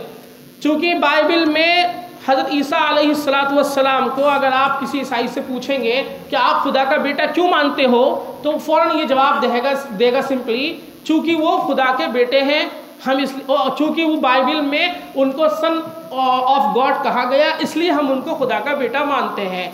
अब आप चुप हो जाएंगे इसके बाद कि भाई ये, अगर आपको इल्म नहीं होगा, अगर आपको इल्म होगा तो आप उसे ये हवाले दिखाइए कि बाइबल में और भी लोगों को नहीं, हज़ारों लोगों को खुदा का बेटा कहा गया है। हमने आपको चंद मिसालें दी, जैसे कि आदम अलैहिस्सलाम को खुदा का बेटा कहा गया, उसके बाद हज़रत याकूब को तो यहाँ तक कहा गया कि याकूब सिर्फ बेटा नहीं है बल्कि this is my first born son, ये मेरा सबसे पहलोटा, सबसे पहला, सबसे बड़ा बेटा है। तो हज़रत याकूब तो और बड़े बेटे बन गए। हज़रत दाऊद के बारे में है कि तुझसे आज मैं बहुत खुश हूँ। एक वाक़या है, वहाँ पे हज़रत दाऊद अलैहिस्सलाम के बारे में अल्लाह ने लिखा। हज़रत दाऊद की जो किताब है साम, उसमें इसका तज़किरा है, यानी ज़बूर जिसको हम कहते हैं, तो उसमें इसका तज़किरा है कि तुझसे मैं बहुत खुश हूँ और यू आर माई ओनली बिगेटन सन, तू मेरा अकेला बेटा है। मोहब्बत में अल्लाह ने उनको अकेला बेटा तक कहा और बेगोटन कहा। बेगोटन के माने वही हैं जो लम यलिद वलम यूलद के हैं। इसका आप अंग्रेज़ी तर्जुमा पढ़ेंगे यानी पैदाशुदा बेटा। तो पैदाशुदा बेटे से मुराद, आप ईसाई से पूछो हज़रत दाऊद भी खुदा के बेटे हैं, तो बोले ना ना वो तो नहीं है, वो तो एक आम पैगम्बर थे या आम प्रॉफिट थे। तो हज़रत दाऊद जब नहीं है तो हज़रत ईसा कैसे हो गए? फिर हज़रत ईसा के पास आ जाइए आप। अभी तो और भी बहुत सारे हवाले हैं लेकिन वक्त इजाज़त नहीं दे रहा। अब आप हज़रत ईसा अलैहिस्सलाम के पास आ जाइए न्यू टेस्टामेंट में। तो न्यू टेस्टामेंट में भी बहुत सारे लोगों को खुदा का बेटा कहा गया है। जैसे मैंने आपको एक मिसाल दी कि जो लोग अच्छा काम करते हैं वो पीस मेकर हैं, they shall called the son of God. जो अच्छे काम करेंगे वो खुदा के बेटे कहलाएंगे। आसान लफ्ज़ों में कह दीजिए इबादुल्लाह कहलाएंगे जो नेक काम करेंगे। और आप इबादुल्लाह कुरान में पढ़ें तो उनके नेक कामों का तज़किरा है। वो इबादुर्रहमानिल्लज़ीन यमशूना अलल अर्ज़ि हौना, पूरा वो रुकू आप पढ़ते चले जाइए। और इसी तरह से बाइबल के अंदर और बहुत सारे लोगों को खुदा का बेटा कहा गया, अंधेरे का बेटा कहा गया, नूर का बेटा कहा गया। जो अच्छे काम करेंगे they are son of light, जो बुरे काम करेंगे they are son of darkness, वो अंधेरे के बेटे हैं। और हज़रत ईसा अलैहिस्सलाम ने इसकी तशरीह खुद कर दी गॉस्पल ऑफ जॉन में चैप्टर नंबर 20 में, यानी इसके 20वें बाब में, कि आपने फरमाया कि देखो वो मेरा खुदा और तुम्हारा खुदा है, यानी मेरा बाप और तुम्हारा बाप है। उर्दू बाइबल में अब उन्होंने यानी उड़ा दिया। हमारे पास एक बहुत कदीम किंग जेम वर्जन है अंग्रेज़ी का, बहुत पुराना तर्जुमा शायद 1952 का है। उसके अंदर अभी तक EG लिखा है, यानी my God and your God, your father and my father. उसके बाद उन्होंने साफ साफ उसके पास ब्रैकेट में लिखा है is mean that two are the symbolic means of symbolic words use for father, यानी जो बाप है वही खुदा के लिए इस्तेमाल किया जा सकता है। बात सिंपल सी ये है कि जिसको इब्रानी या अरबी आती होगी वो जानता है कि अरबों में तरीक़ा था, जैसे लफ्ज़ ग़ुलाम है, लफ्ज़ ग़ुलाम किस किस के लिए इस्तेमाल होता है? सिंपल सी बात है। और मशरिक़ की जितनी तहजीबें हैं, आप यूरोप में बैठ के मत सोचिए, उर्दू तो आपकी ज़बान है। उर्दू में ये होता था आपके बड़े आज से कुछ साल तक लखनऊ की ज़बान थी कि जब घर में मेहमान आते थे और बच्चे कुछ खाने के लिए पानी लेकर आते, मेहमान पूछता ये कौन है, तो कहा जाता आप ही के साहबजादे हैं या आप ही के बेटे हैं। तो उससे मेहमान ये थोड़ी कहता था मेरे असली बेटे हैं, बस ये कहा जाता था जी आप ही का है। कहा जाता नहीं, कहा जाता जी आप ही का भतीजा है, आप ही का भांजा है। ये जुमला बोला जाता नहीं, ये आज तक हमारे इस्तेमाल में भी है। लेकिन जो यूरोप में बैठे हुए थे उनकी समझ में नहीं आई, क्योंकि उनको इब्रानी आती नहीं थी। और जिसको इब्रानी और अरबी तकरीबन एक जैसी ज़बानें हैं, बिल्कुल मिलती जुलती हैं। तो इब्रानी, यहाँ पर कोई बंगाली बोलने वाला है? कौन है? हाथ उठाओ। बगल में कौन है? अच्छा, अब हाथ नीचे कर लो। आसामी बोलने वाला कोई है? हम एक बार आसाम गए, हमने देखा जितने बंगाली हैं उनको आसामी आती है। हमें बड़ी हैरत हुई, हमने कहा यार ये लोग बढ़िया हैं, इनको 2 ज़बानें आती हैं। तो बाद में पता लगा दोनों में कोई फ़र्क होता ही नहीं। हमारे एक आसामी दोस्त थे, वो आसामियों से भी बात कर रहे थे और बंगालियों से भी बात कर रहे थे। वो आसामियों से हमने कहा हमें आसामी सिखा दो, तो बोले तुम नहीं सीख पाओगे 3-4 दिन में। हमने कहा कुछ तो सिखाओ। तो उन्होंने एक जुमला सिखाया, आमी आँखों मियाँ भका ना बोलो आए। क्या मतलब होता है इसका हमें नहीं पता, तो हम बस ये बोलते थे, लोग खुश हो जाते थे। तो ये खैर आप लोग सो रहे हैं इसलिए बोल दिया हमने। तो अरबी और इब्रानी, दोबारा वापस आइए, अरबी और इब्रानी जो हैं तकरीबन एक जैसी ज़बानें हैं, सिर्फ लहजों का फ़र्क है, लहजों का हल्के से, बल्कि आप कह लीजिए तो जुमले भी थोड़े से एक फ़र्क हो सकते हैं, वरना इसके अलावा फ़र्क नहीं। आप चाहे इब्रानी पढ़ के देखिए, आपको अंदाज़ा होगा। जिनको अरबी आती है उनके लिए इब्रानी बहुत आसान है। ऐसा समझ लीजिए जिनको फ़ारसी आती है उनको उर्दू सीखने में कितना टाइम लगेगा? चंद चीज़ें तो सीखनी है भाई। रस्मुल ख़त आ गया, उसका रस्मुल ख़त ज़रा जुदा है, ज़बान तकरीबन वही होती है। तो उनको इब्रानी आती नहीं थी। जब इब्रानी नहीं आती तो इब्रानी के मुहावरे नहीं आते। अगर आप दुनिया में किसी भी यहूदी से पूछेंगे कि बताओ तुम किसी को खुदा का बेटा मानते हो, हज़रत दाऊद को, हज़रत सुलेमान को या आदम को, कहेगा नहीं, खुदा का बेटा मतलब खुदा का महबूब। लेकिन इन्होंने इस बात को नहीं माना, चूँकि वो एक गलत अकीदा कर रखा था, इसलिए उसी अकीदे के साथ इन्होंने उसको जोड़ लिया। ये हो गया इनका अकीदा नंबर 2। 2 अकीदे और रह गए, एक पे तो हम बात कर चुके, एक पे ज़रा सी बात और करनी है, उसके बाद सवाल जवाब इंशाल्लाह शुरू कर लेंगे। तीसरा अकीदा जो इनका है, इनकारनेशन का अकीदा है। इनकारनेशन आप इसको चाहे लिख सकते हैं INCARNATION,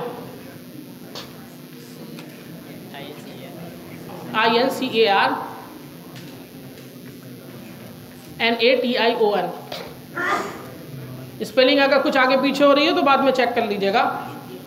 इसका मतलब है हुलूल और तजस्सुम, यानी नाऊज़ु बिल्लाह मिन ज़ालिक। इन्होंने कहा कि खुदा की वो जो सिफत कलाम थी, कलीमा था, क्या नाम था उसका? लोगों। खुदा की जो सिफ़त कलाम थी, अल्लाह ने जिससे कलाम किया था, वो सिफ़त नाउज़ुबिल्लाह हज़रत ईसा अलैहिस्सलातु वस्सलाम के अंदर हुलूल कर गई। और जब उसने हुलूल किया, और उस वक्त हुलूल किया जब वो मरियम के पेट में थे, तो गोया के पेट से ही वो खुदा बन के पैदा हुए थे। तो इस अक़ीदे को इन्होंने माना कि हज़रत ईसा अलैहिस्सलातु वस्सलाम नाउज़ुबिल्लाह खुदा नहीं, बल्कि ख़ुद नाउज़ुबिल्लाह खुदा के बेटे नहीं, बल्कि ख़ुद खुदा थे। लेकिन इस अक़ीदे का रद्द आप जानते ही हैं कि अगर उनके अंदर खुदा था, एक फ़िरक़ा जो उनके यहाँ पैदा हुआ जिसने कहा उनकी दो शख्सियतें थीं, तो उसको तो उन्होंने मुल्हिद और बिदाती करार कह के ख़त्म कर दिया। लेकिन आप अगर उनसे बात करें तो आप उनसे पूछ सकते हैं कि अगर वो खुदा थे तो उनको ये सारे अवारिस क्यों पेश आए। ये आप नहीं पूछ रहे, जितने ईसाइयत पे जिन्होंने काम किए हैं उन्होंने सब ने सवाल उठाए हैं कि अगर वो खुदा थे तो उनको ये सारी चीज़ें पेश क्यों आईं। अगर वो खुदा थे तो उस वक्त दुनिया का निज़ाम कौन चला रहा था, मरियम के बतन से कौन पैदा हुआ, जब सूली पे चढ़ाया गया तो किसको चढ़ाया गया, भाई सूली पे तो उनको चढ़ा दिया गया, वो खुदा थे तो दुनिया का कौन चला रहा था, नाउज़ुबिल्लाह मिन ज़ालिक। और फिर वो मकान की बहस और वक्त की बहस, वो सब आप कलाम की किताबों में पढ़ सकते हैं। हम कुछ किताबें इंशाल्लाह कल बताएंगे, वो आप देख लीजिएगा। तो ये तीसरा अक़ीदा उनका हो गया। चूँकि अक़ीदा पहले ही हम इस अक़ीदे पे बात कर चुके हैं तो इस पर और तफसील से बात करने की ज़रूरत नहीं है। अब आते हैं उनके एक और अक़ीदे पर जो असली अक़ीदे की बुनियाद है, जिसका नाम ओरिजिनल सिन है। कल हमने बात करी थी ना इस पर, गुनाह असली पर, यानी हज़रत आदम अलैहिस्सलातु वस्सलाम ने गुनाह किया और वो गुनाह जो था उनकी सारी औलाद में आया। तो इस अक़ीदे पर अगर आप बात करेंगे, उनसे पूछेंगे, तो फ़ौरन आपको हवाले देंगे पॉल के। पॉल ने खूब लिखा है इस अक़ीदे के बारे में, लेकिन जहाँ उसने इस अक़ीदे के बारे में लिखा, शरीयत को खूब तोड़ा भी है, वहाँ उसने एक दिन साफ साफ लिखा, मैं तो खुद इब्रानी हूँ, मैं खुद इब्रानी हूँ, इब्रानी घराने में पैदा हुआ, मेरा खतना किया गया, लेकिन जब मैंने देखा कि मेरे सामने शरीयत वाले हैं तो उनके लिए मैं शरीयत वाला बन गया ताकि उनको भी लेकर आ जाऊं। जब मेरे पास बगैर खतने वाले लोग आए तो मैं उनके लिए उन जैसा बन गया ताकि मैं उनको भी लेकर आऊं। बिल्कुल ये हाथ बाइबल के अंदर 1 कुरिन्थियन में ये बात भी उसने लिखी है कि मैं तो जो जैसा होता है मैं उसके लिए नाउज़ुबिल्लाह वैसी बनता हूँ ताकि किसी तरह से वो मेरे अंदर आ जाए। अब जहाँ तक ओरिजिनल सिन की बात आएगी तो ओरिजिनल सिन का सबसे पहला तो रद्द ये है कि अगर ईसा अलैहिस्सलातु वस्सलाम इस अक़ीदे के मानने वाले होते तो उन्होंने बाइबल में एक जगह एक बात इसको बिल्कुल साफ साफ लिखा है। सिर्फ एक हवाला आपको बता दूं कि मार्क, जो मरकुस की इंजील है, उसके अंदर बाब नंबर 10 में उन्होंने कहा, हज़रत ईसा अलैहिस्सलातु वस्सलाम ने, देखो मैं तुमसे सच कहता हूँ, इन छोटे छोटे बच्चों को मेरे पास आने से मत रोको। एक बार वो खड़े थे और भीड़ भी थी, तो आमतौर से जब बच्चे किसी नई चीज़ को देखते हैं तो भागते हैं ना, भागते हैं, होता है ना, कुछ बच्चों को नई चीज़ आ गई, कोई तमाशा वाला है, भागते थे बच्चे।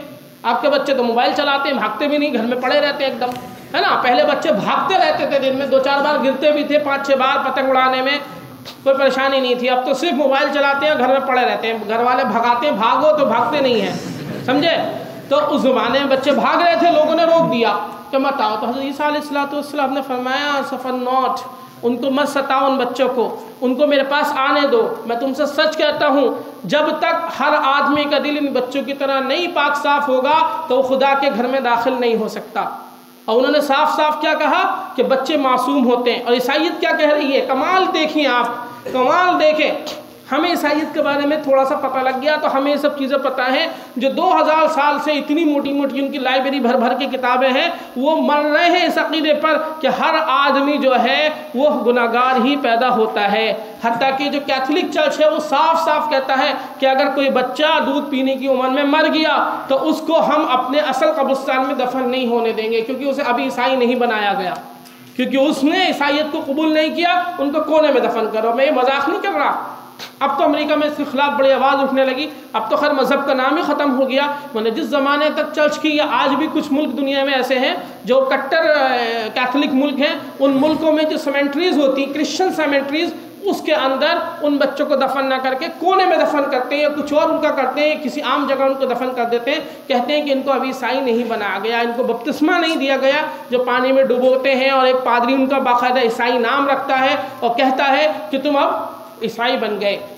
ये उनकी ज़िद है, इंतहाई तशद्दुद। हज़रत ईसा क्या फरमा रहे हैं, मरकुस की इंजील इंशाअल्लाह जब आप पढ़ेंगे, कल हम आपको कुछ बातें बाइबल के बारे में जब बताएंगे, उसके बाद आप बाइबल देख सकते हैं, अभी ना देखिएगा आप परेशान होंगे। तो मरकुस की इंजील में बाकायदा इसने फरमाया कि देखो, जब तक तुम इस बच्चों की तरह अपने दिल को पाक साफ नहीं करोगे, यानी निफाक अपने दिल के अंदर से नहीं निकालोगे, जब तक तुम खुदा के घर में दाखिल नहीं हो सकती। ये बिल्कुल इस्लाम की तालीमात है। आप अल्लाह के घर में दाखिल होइए, अपने जिस्म को पाक करिए, अपने निगाहों को पाक करिए, अपने दिलों को पाक करिए, जभी तो आप नमाज़ पढ़ेंगे। एक आदमी नियत बांध ले। यहाँ कौन कौन मुफ्ती साहब बैठे हुए इफ्ता वाले? इफ्ता के कोई तलबा हैं यहाँ पर? अच्छा, इफ्ता नहीं है, कोई बात नहीं। मुफ्ती साहब तो सारे ही हैं छोटे छोटे। तो अगर कोई आदमी नमाज़ पढ़े और नमाज़ पढ़ने के अंदर नमाज़ पढ़ते पढ़ते वो झूमने लगे, उसका दिमाग कहीं और पहुंच जाए या उसको नींद आ जाए, तो नमाज़ थोड़ी होगी, क्योंकि दिल के अंदर शायद उसकी नमाज उस दर्जे में हो जाए, लेकिन नमाज का उतना सवाब तो उसे नहीं मिलेगा। अगर वो पाक दिल के साथ तवज्जो के साथ नमाज पढ़ता तो हज़रत ईसा उधर इशारा कर रहे थे। इसके अलावा तौरात की एक कदीम नबी की किताब है, हिस्कील नाम था उनका, उन्होंने बिल्कुल साफ साफ इस बात को लिखा है कि देखो, बाप का जो गुनाह है वो औलाद नहीं उठाएगी। उसके 18वें बाब में, 16वें बाब में, 17वें बाब में पूरा ये वाक़या तफसील के साथ मज़कूर है, हिस्कील नबी की किताब। उसके अंदर ये सारी बात साफ सिर्फ लिखी है कि अगर बाप ने गुनाह किया तो बाप को पकड़ा जाएगा, बेटे ने गुनाह किया तो बेटे को पकड़ा जाएगा। किसी मासूम जान को उससे पहलों के गुनाह के मुकाबले में नहीं पकड़ा जाएगा, ना उससे बाद वालों के गुनाह के बारे में पकड़ा जाएगा। जो साफ साफ इस्लामी अक़ीदा है वो इनके यहाँ मौजूद है। और हज़रत ईसा ने एक जगह मत्ता की इंजील में भी फरमाया और एक जगह आपने यूहन्ना में भी फरमाया, जो उनके जुमले मज़कूर हैं कि सिर्फ हर आदमी को उसके अमल का बदला मिलेगा। यानी ओरिजिनल सिन नाम की कोई चीज़ इस दुनिया में नहीं है, ये सिर्फ इनके अक़ीदे हैं। तो अब 4 अक़ीदे इनके मेल हो गए। दोबारा लिख लीजिए, आगे उन्होंने लिखा है वो चेक कर लें। नंबर 1 तस्लीस यानी ट्रिनिटी, तस्लीस का अक़ीदा, ठीक है। Number 2 sonship, divine sonship of Christ, हज़रत ईसा के बेटे होने का अक़ीदा, इब्नियत का अक़ीदा जिसे आप कह लें। नंबर 3 क्या है? नंबर 3 जी इनकारनेशन का अक़ीदा यानी तहलील का अक़ीदा। गोया कि हज़रत ईसा अलैहिस्सलातु वस्सलाम की ज़ात मुबारक के अंदर अल्लाह की सिफ़त कलाम मुजस्सम हो गई, ठीक है। नंबर 3